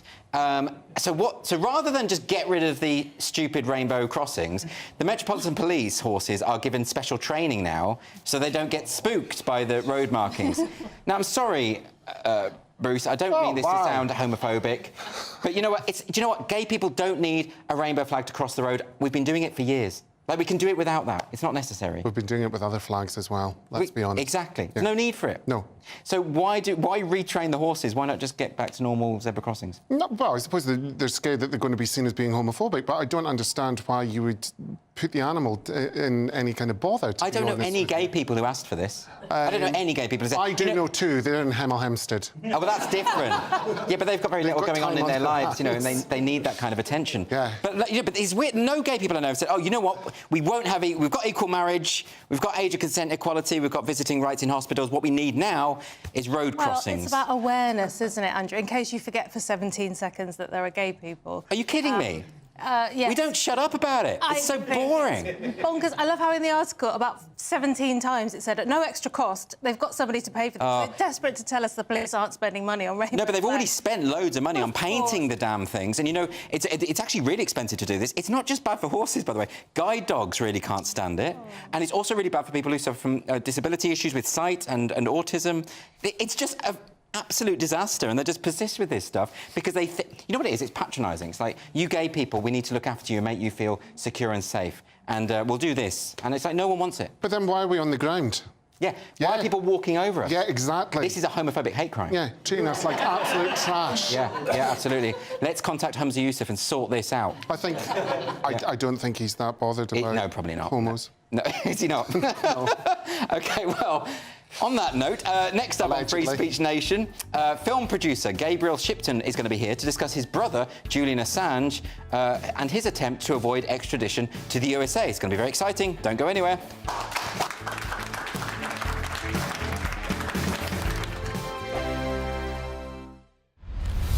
Farage, Monday to Thursday from 7 p.m. Serving police officers, showing that up to 20% of them are thinking about quitting the force and doing so within the next year or two. What on earth is going wrong? Problem, of course, is that those that go will be the experienced ones to be replaced by inexperienced ones. Kevin Hurley, former Detective Chief Superintendent at the Met Police, joins me from his home in Surrey. Kevin, this figure is shocking. The terms and conditions have really dropped off under Theresa May's what I would describe as an attack on the police service, where their pay has really dropped off, spending power down about 22% on what it once was. Worse still, the golden handcuffs, which were once the excellent police pension, have been taken away, and the pension is now much reduced. The other thing that's killing them is the constant media and activist battering for police officers. Off the back of that, one psychopath and the other, if you like, Tinder rapist, everybody now thinks the police are kind of all like that. What that means for the individual patrol officers, they're being given stick everywhere. For example, you know, their bosses left, right and centre are rolling over, oh yes, we're institutionally racist. What that means for a 25-year-old constable working in Balham High Street is everyone screaming at him, you're a racist pig. They get surrounded on the streets when they try and do a stop and search or an arrest. Add to that the fact that the criminal justice system is collapsing. They're tipping out the prisons with early releases, so because, of course, there's no prison space. Cases are taking years to get to court. They're getting derisory sentences because there's no room in the prisons. All of that's really demoralising for the police. I think the most exciting bit for me is talking to people. People who I think are ignored often by the major news channels. We're going to give news they want to hear. There's a voice there that needs to be heard. I think there's a chance here for a diversity of opinion to be expressed, which you don't find elsewhere. It's really exciting. We don't hold back. We're free to say how decisions that are taken here affect us all around the country. Only on GB News, the People's Channel, Britain's news channel. I'm Michelle Dewberry, and I'm not here to tell you what to think. I'd much rather hear what you have to say. So send in your opinions to gbviews@gbnews.com. Keep them clean, and you never know, I might read them out. With my panel here on Jubes & Co, we debate, we get stuck into the issues of the day on a show where all views are welcome, especially yours. GB News, the People's Channel, Britain's news channel.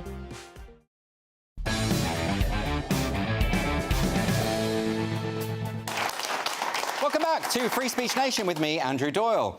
WikiLeaks founder Julian Assange has been handed what may be only a temporary reprieve in his fight against extradition to the USA.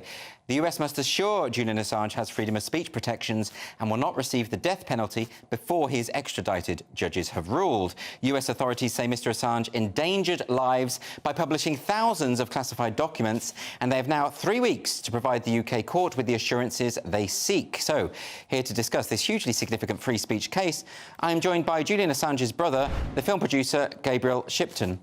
Gabriel, you must be thrilled by this reprieve, or at least a temporary reprieve at the moment.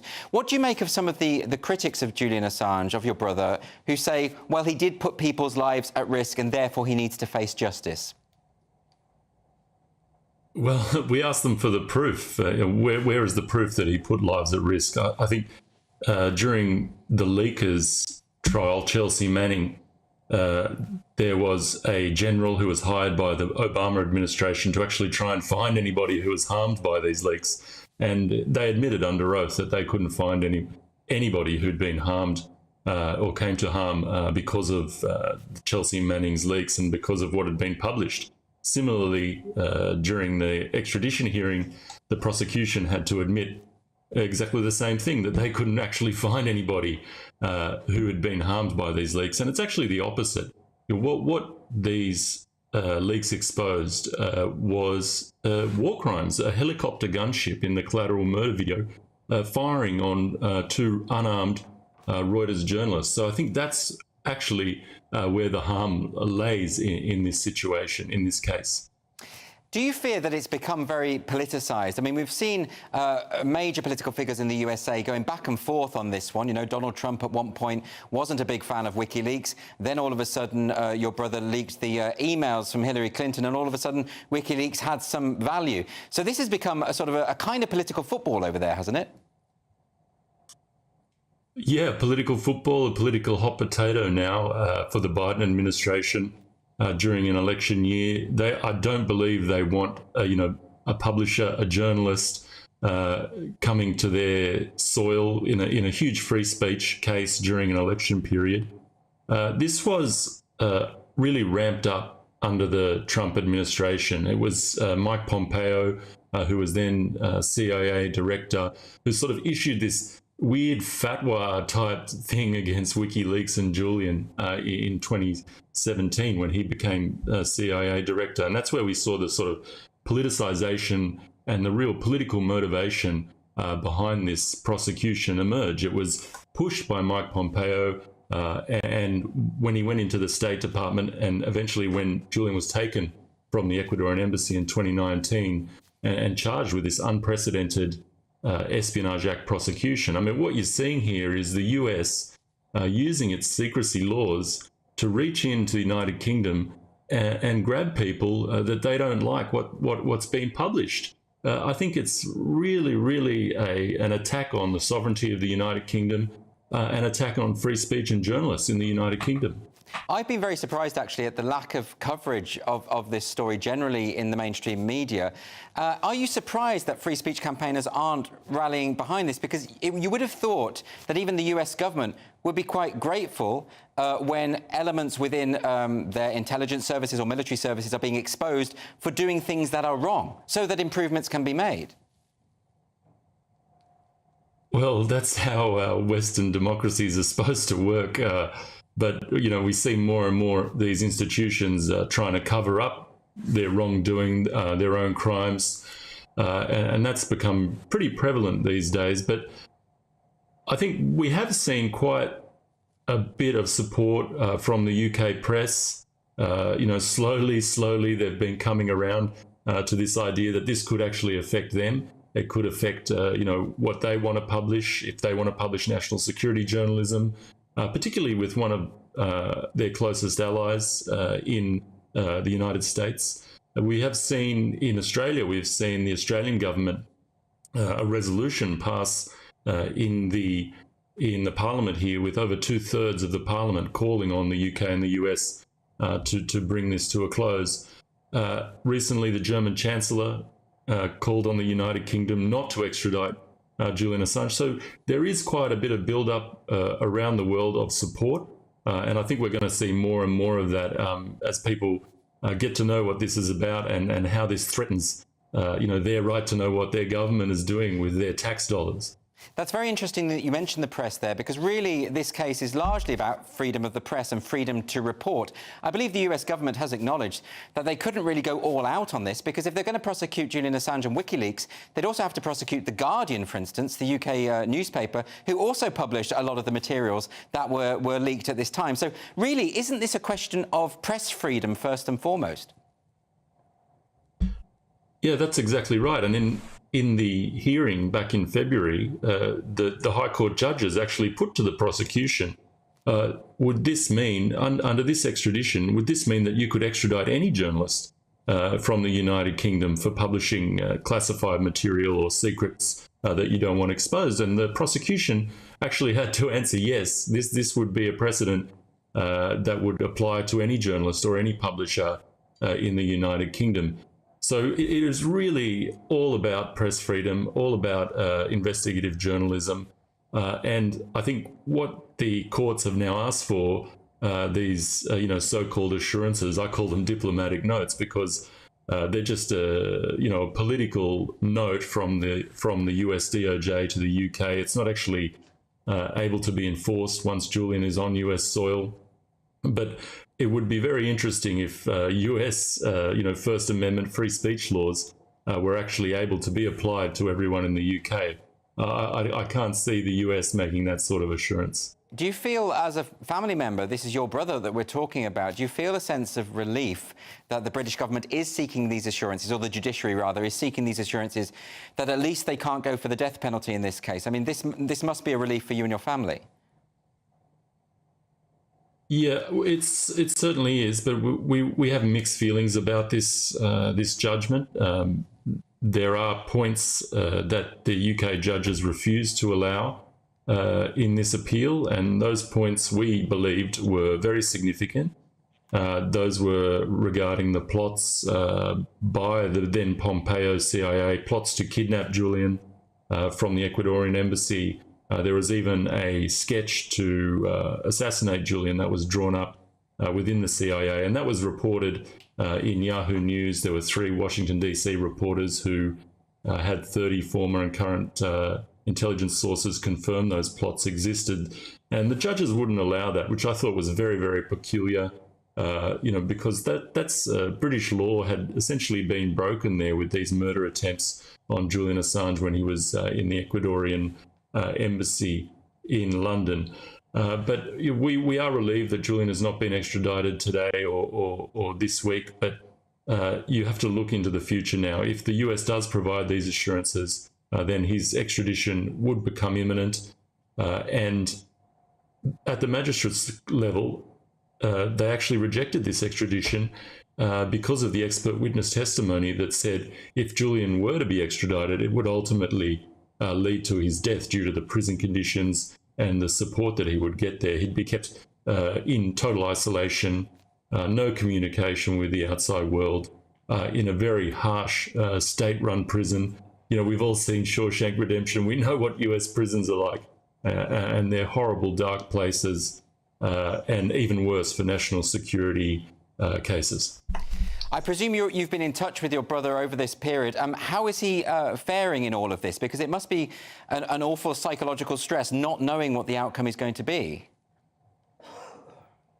Yeah, that's right, Andrew. And it's been now 5 years that he's been held in Belmarsh prison. He spends most of his time in a 2-by-3 metre cell. This endless not knowing of if he's going to be extradited or not is wearing him down. It's wearing him down physically, mentally. I saw him at the end of the month, and he's 52, and he looks like he's almost 60 to me. That's the sort of speeding up of the aging process, and the sort of physical how the physical degradation represents itself physically. And sitting across from him, it's very scary, very worrying as his brother. It's particularly when you leave the jail and there's nothing you can do to help him other than advocate for him publicly and work on this campaign. But he's hanging in there. He's still got a fighting spirit, and I think it's all the people he knows are out there fighting for him and advocating for him that keep him going on the inside. Well, Gabriel Shipton, I really appreciate you coming on to talk about this case. Thank you very much indeed. Cheers, Andrew. And next up on Free Speech Nation, we're going to be speaking to the comedian and YouTuber Count Dankula, who has first-hand experience of hate crime laws after being prosecuted for uploading a video of a dog doing a Nazi salute. Don't go anywhere.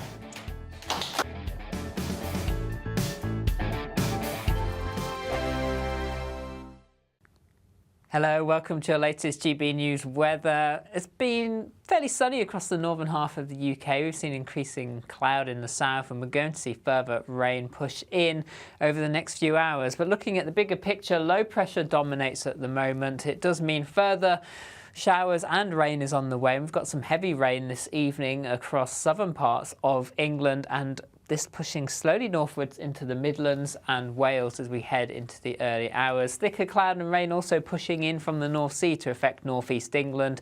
Generally a little drier across Scotland, Northern Ireland. Here some clear spells, and for most temperatures remaining above freezing. So it's a mixed start to Monday. We've got cloud and outbreaks of rain across this central swathe of the UK. Some brighter skies to the north of it and to the south, but it's to the south where we'll see some heavy showers developing as we move through into the afternoon. Some hail, some thunder in there. We could see some local disruption. Cold under the cloud and rain, particularly northern England, southern Scotland, 9 or 10 degrees. In the best of any sunny spells, either side of this, up to around 14 or 15 degrees. For Tuesday, a mixed picture. We'll have sunny spells and scattered showers across much of the country. However, low cloud, rain and drizzle will affect parts of Scotland. Then later on in the day, further wet and windy weather starts moving into the southwest. It remains unsettled through into Wednesday and Thursday with further rain at times, temperatures around average.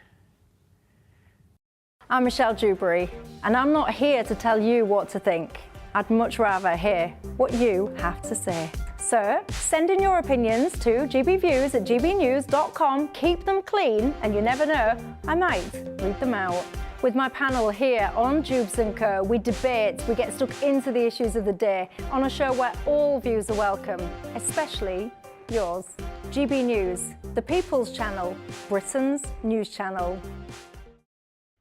2024, a battleground year. The year the nation decides. As the parties gear up their campaigns for the next general election. Who will be left standing when the British people make one of the biggest decisions of their lives? Who will rise? And who will fall? Let's find out together. For every moment, the highs, the lows, the twists and turns. We'll be with you for every step of this journey. In 2024, GB News is Britain's election channel.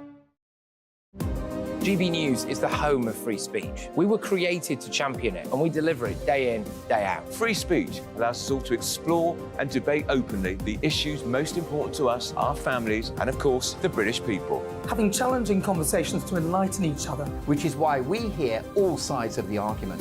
We are the People's Channel. We will always stand by the freedom to express yourself. On TV, radio and online. This is GB News, Britain's news channel.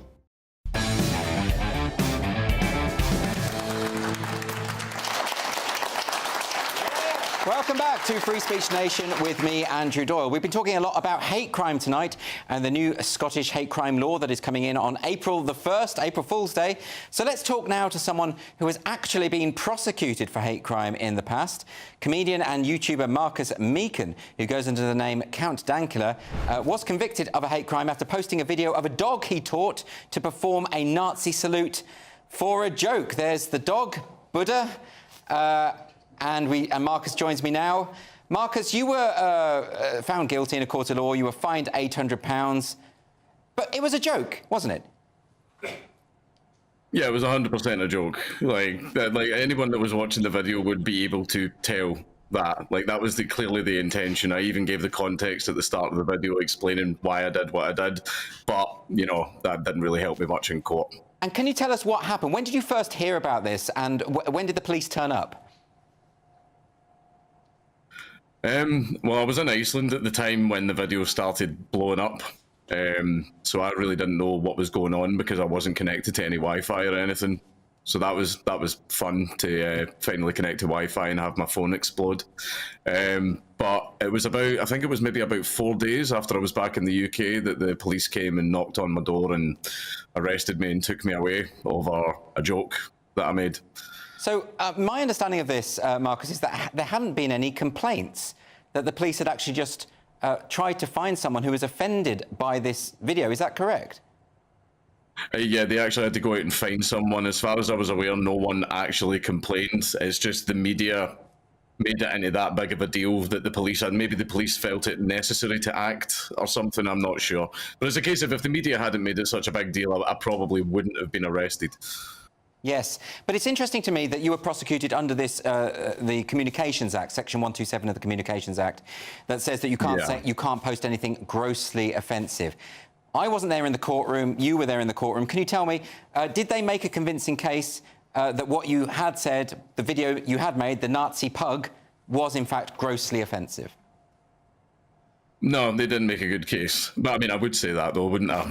But no, they didn't really make a good case. The prosecutor was trying to constantly, all the way through it, present the thoughts that were in my head. Even though I clearly stated my thoughts at the start of the video, the prosecutor was saying, no, this man wants to kill millions of people. And he decided to convey that message using an ugly dog, apparently. Apparently I couldn't come up with anything better for my master plans of building the Fourth Reich.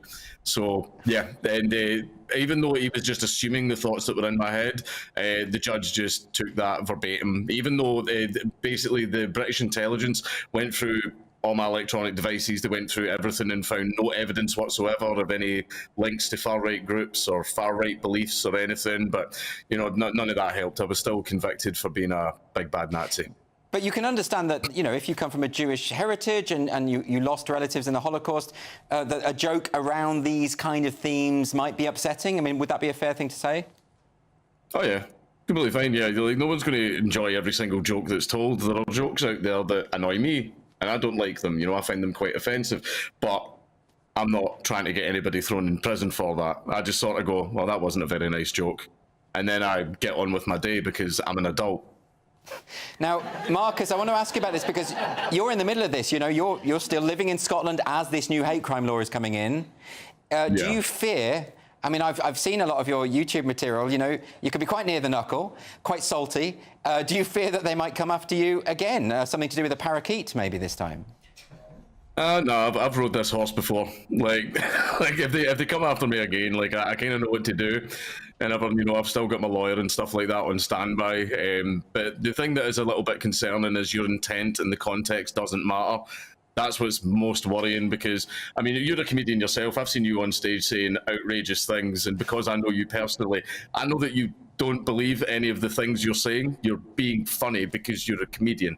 You don't actually mean the stuff that you're saying on stage. But even though the public know that, apparently judges can't figure that part out. But the SNP is saying, and the police are saying, they're not going to target comedians. They're not going to target actors or performers or anything like that. But do you trust that? They also said they weren't going to go after jokes with the original legislation, you know, Section 127 of the Communications Act. They says, oh, no, jokes are fine. They said that back then.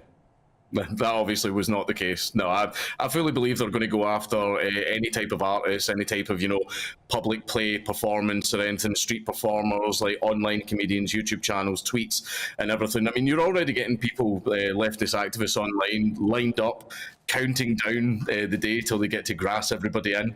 Like, they're excited about it, and then even have Hamza Yusuf saying, oh, please don't use it to make vexatious complaints, even though he's guilty of making vexatious complaints himself.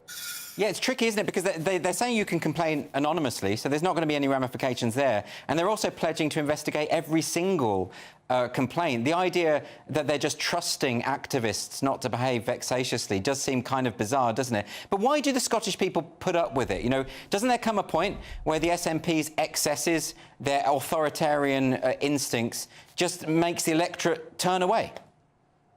It's because of the three things that, you know, Scottish people are raised with, you know, say please and thank you, don't get into a stranger's car, the Tories are bad and evil and you should oppose them in every manner that you possibly can. So even if, you know, the right wing proposes something good in Scotland, it's bad and we hate it and we don't like it. We hate things like freedom and stuff like that, apparently, you know, despite, you know, I mean, Braveheart would kind of make most of the world think that we loved freedom, but no, apparently not. We were fine enough to take on the English, but hearty words is where we draw the line. Yeah, I saw that film where he shouted freedom. He didn't shout down with hate speech, did he? You know, it didn't quite work that way. No. OK, so are you confident that after April the 1st, things will go on as normal? Do you think that there's any way that maybe this has just been overblown? People keep saying to me, you're making a mountain out of a molehill. Do you think that it's possible that maybe things will be all right in the end?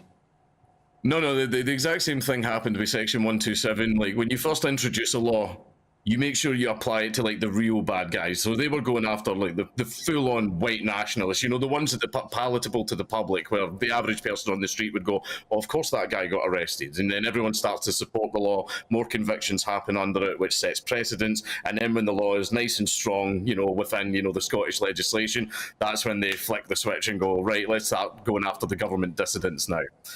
OK, yeah. Well, we'll see what happens. Where can people find more of your problematic material?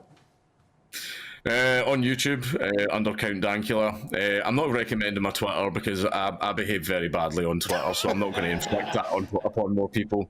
But yeah, you can find me on YouTube under Count Dankula. Fantastic. Marcus Meekin, thanks so much for joining me. Thanks, Andrew.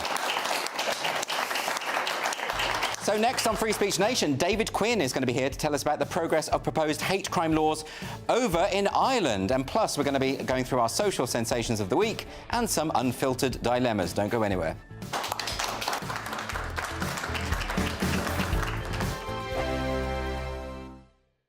This is GB News, Britain's news channel.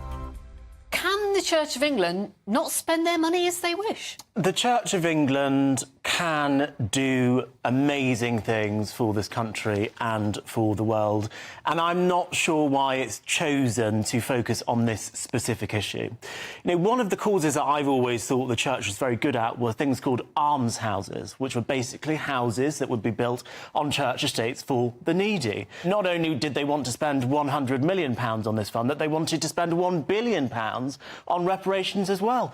But why not spend 100 million or £1 billion on a new generation of almshouses, as opposed to just helping one group of people, black British people? Why not just help all people in need? Alex? Well, I just don't understand what the Church of England is trying to do. It's on its deathbed. Congregations have reduced. I mean, deathbed is maybe a little...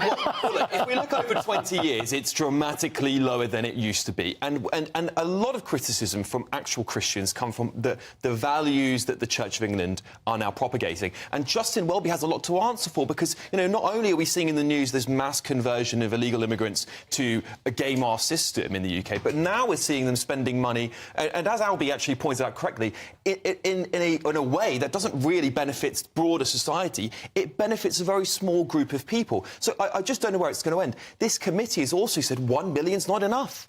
It's 100 million, sorry.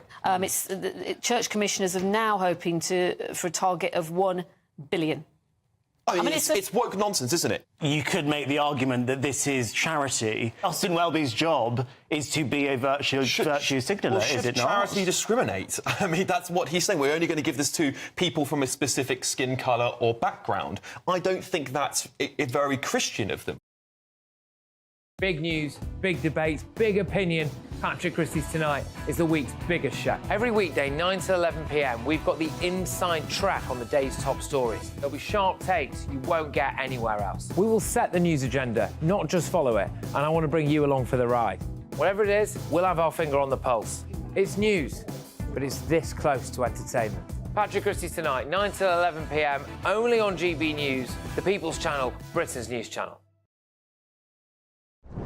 I'm Christopher Hope. And I'm Gloria Di Piero, bringing you PMQ's live here on GB News. Whenever Parliament is in session on a Wednesday at midday, we'll bring you live coverage of Prime Minister's questions. We'll be asking our viewers and listeners to submit the questions that they would like to put to the Prime Minister, and we'll put that to our panel of top politicians in our Westminster studio. That's PMQ's live here on GB News, Britain's election channel.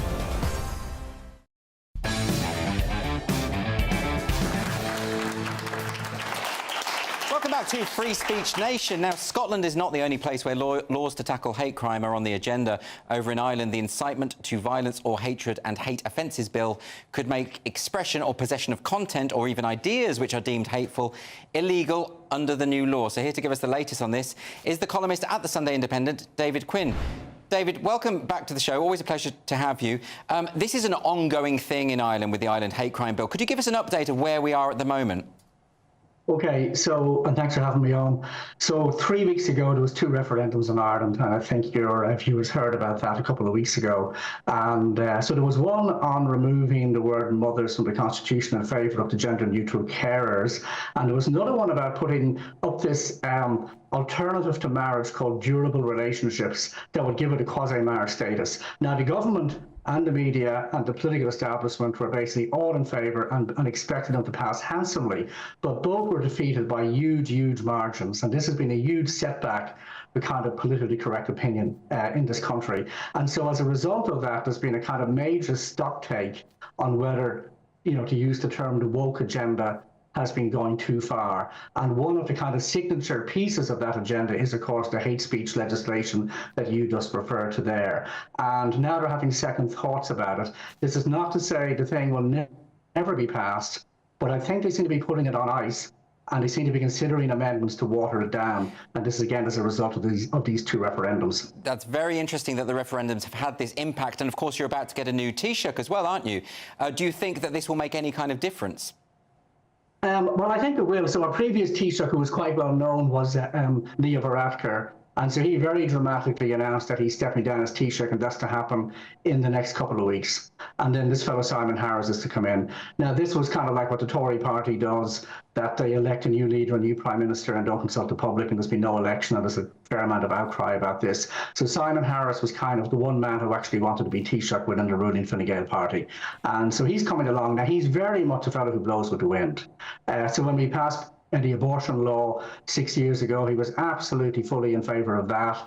But now he sees that the political winds are beginning to shift a bit. You see, I think what happened in that referendum 6 years ago is what you might call the progressive side decided they now had a licence to do absolutely anything they liked without any opposition whatsoever.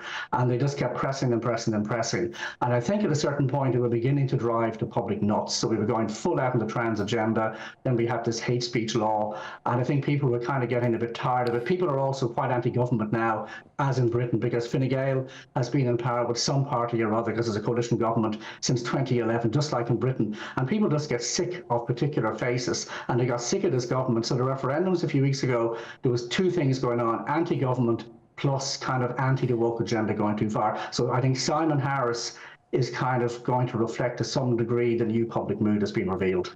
Well, that's very interesting, because I was speaking to Maria Steen on this show a couple of weeks ago, and she was making the point that a lot of the major political parties are just in lockstep over these issues. And certainly the Dublin media scene, shall we say, the journalistic class, are also seemingly in lockstep. There aren't many dissident voices on this. Given that that is the case, do you think the problems with the hate speech legislation are getting out there to the general public? Are people waking up to the problems that are contained therein? Yes, I think some are. And you see, what's really interesting is, so a few months ago, Sinn Féin, which is the major opposition party in the country, they voted in favour of the bill as it passed through our equivalent, the House of Commons, which is the Dáil. And I think it was only 14 out of the TDs voted against it, and over 100 voted in favour of it, including, again, all the main parties, including Sinn Féin. And now Sinn Féin have said they don't like the bill, they don't think it's fit for purpose, and they have withdrawn their support for it. So that's really interesting. And also, after the referendums were defeated, you have some of the kind of older members of the likes of Fianna Fáil, which is also in government, and the Fine Gael party, coming out and saying that the hate speech law needs to be pulled back because the public don't want it anymore. In fact, the public, you know, they never wanted it. So basically, the way Ireland and I think some other Western countries are kind of governed, the government listens to NGOs more than they listen to the public. And the NGOs were fully behind these referendums, and they failed so spectacularly that I think it's weakened the power of the NGOs by proving actually these NGOs are basically AstroTurf campaigns that don't have much in the way of public support at all.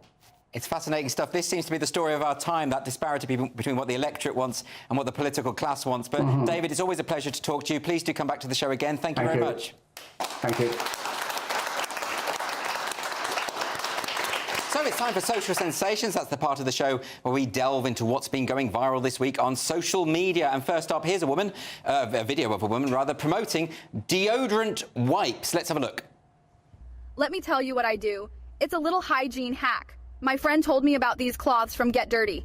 They were originally formulated for firefighters to remove carcinogens off their skin, which means these wipes don't play games like other wipes on the market. They are antibacterial and actually lift and remove sweat, dirt, and odors, making these the one and only total refresh, shower on the go solution. After you use these, your skin will have a soapy, clean smell. So we have to point out that the person in the video, it's based on a real person, but the whole video was generated by artificial intelligence. Everything that was said, the expressions, the way it is delivered. I'm terrified. I'm confused. Yeah, I mean, it's all gibberish, right? But the fact that a computer just invented all of that and created that... Yes. So it's not real. You can't... I thought this was some kind of attack on the boat community for a minute. I thought it was a joke about showers. No. So she's not going to promote this for festivals? It's not a real thing. It's just fake. It's just all fake. Oh, my goodness. But also written and created by computers. But also, great news for anybody that's done something they don't want to be real, because now they can say that they can say it's just deep fake. This is the problem with the deep fake stuff, isn't it? It's going to be the case that everyone's going to start making these videos of celebrities saying and doing awful things. Well, they did with Greta Thunberg. Did they? Yes. It was that whole "how dare you" thing? Was that? No. Oh, I thought that was real. No, that was real. Okay. Yeah, no, it was to do with female AIDS. If you catch my drift. Okay. Let's not go too specific on that. Okay. She was just urging people to stop using batteries on these devices because the batteries were bad for the planet. Okay. Well, let's move on. But the good thing about this is, Bruce, you know, when those videos of you do resurface, just say it was AI. AI, there we go, we've got our excuses in. Next up, a wildlife charity took in what it thought to be a baby hedgehog, and it was only when said hedgehog did not eat his food that the rescue staff realised it was a bobble hat. Let's have a look.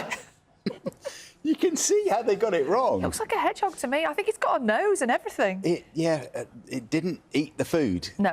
That was taken by a member of staff at the Lower Moss Nature Reserve and Wildlife Hospital after the bobble hat was brought in by a well-meaning rescuer. I love that. I mean, you check for a pulse, don't you? You would think. Yeah. But was that just the bobble of the hat or the whole hat? It was just the bobble. How stupid are these people? Seriously. Check for a pulse, check for a spike. Yeah, exactly. I mean, I don't know what more you can say about that monumental stupidity. Well, exactly. It's very sweet that they try. It is very sweet. OK, well, at least they didn't try and give it mouth to mouth, you know? I mean, anyway, let's move on to the part of the show where we talk about your unfiltered dilemmas. You're very, very kind to send in all of your personal problems in the hope that we will solve them. Bruce is very good at this, so let's see what happens. The first dilemma comes in from Harriet. Harriet says, I'm 27 and my mum hasn't bought me an Easter egg for the first time this year because I'm too old. I wouldn't mind if she gave me money instead, but I got nothing.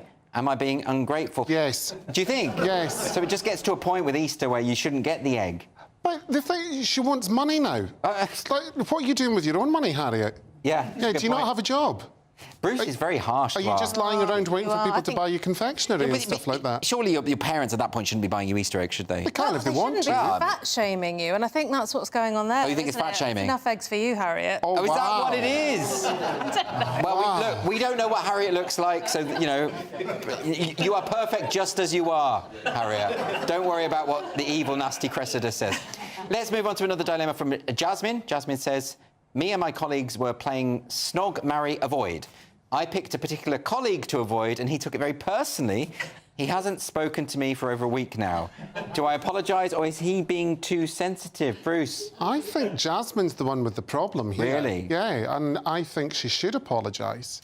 But surely if you're playing the game, you have to choose someone, don't you? Yeah, but then be mindful of who you choose. Because she must have known what kind of group she was in and if that information was going to get back. Yeah, but maybe he's in love with her. Maybe that's, you know... I think we're just making stuff up now. She's behaved appallingly and she should be punished.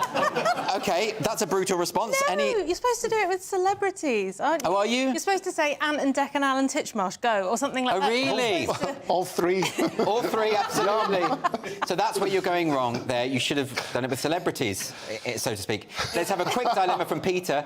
Every month or so, my friend and I go out for a drink. The past few times I've been paid, and he always says that he will send me half, but never does. We usually only have 1 pint each, but it's all starting to add up. I'm due to see him again this week, but I really don't want to pay. How do I raise the issue without it being awkward? Have you been in that situation, Bruce? What? Where people just don't pay their share when you go out for drinks. They pay their share with me, believe me. Yeah, they do. I know, I've been there. Yes. Yeah. I think you just say, I don't have any money, I can't come out. Oh, it's as simple as that? Yeah, absolutely. What do you think? I think hints never work. No? He's just got to cut the friendship and admit life is lonely. Oh, wow. Very brutal advice from both of our panellists tonight. But the thing is, how much is a pint? It's pretty expensive these days, Bruce. Okay. Look, this has been our hate speech special. Thanks so much for joining us for Free Speech Nation. This was the week, of course, when the Scottish Government prepared to launch an assault on free speech, and Peter Pan was handed a trigger warning due to examples of white supremacy, apparently. Thanks to my panel, Bruce Devlin and Cressida Wetton, and to all of my brilliant guests this evening. And by the way, if you want to join us live in the studio, be part of our rather beautiful studio audience, you can do that. Just go to www.sroaudiences.com. That website's on the screen right now. Stay tuned, Mark Dolan's coming up next. Don't forget, Headliners is on every night at 11 o'clock. That's the late night paper preview show where comedians take you through the next day's top news stories. Thanks ever so much for watching Free Speech Nation. I'll see you next week.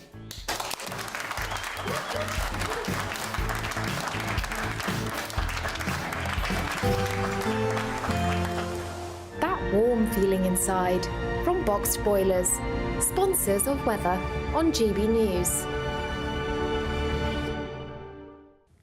Hello, welcome to your latest GB News weather. It's been fairly sunny across the northern half of the UK. We've seen increasing cloud in the south, and we're going to see further rain push in over the next few hours. But looking at the bigger picture, low pressure dominates at the moment. It does mean further showers and rain is on the way. We've got some heavy rain this evening across southern parts of England, and this pushing slowly northwards into the Midlands and Wales as we head into the early hours. Thicker cloud and rain also pushing in from the North Sea to affect northeast England. Generally a little drier across Scotland, Northern Ireland. Here some clear spells, and for most, temperatures remaining above freezing. So it's a mixed start to Monday. We've got cloud and outbreaks of rain across this central swathe of the UK. Some brighter skies to the north of it and to the south, but it's to the south where we'll see some heavy showers developing as we move through into the afternoon. Some hail, some thunder in there. We could see some local disruption. Cold under the cloud and rain, particularly northern England, southern Scotland, 9 or 10 degrees. In the best of any sunny spells, either side of this, up to around 14 or 15 degrees.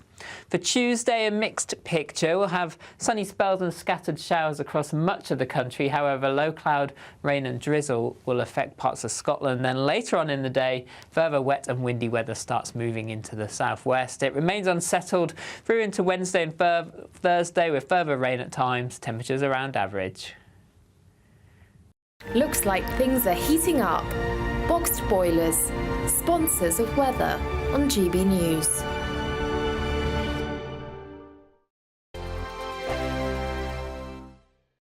Every Sunday from 11, join Michael Portillo. There will be topical discussion, looking at the week before and the week to come. So kick back and relax at 11 a.m. on Sundays on GB News.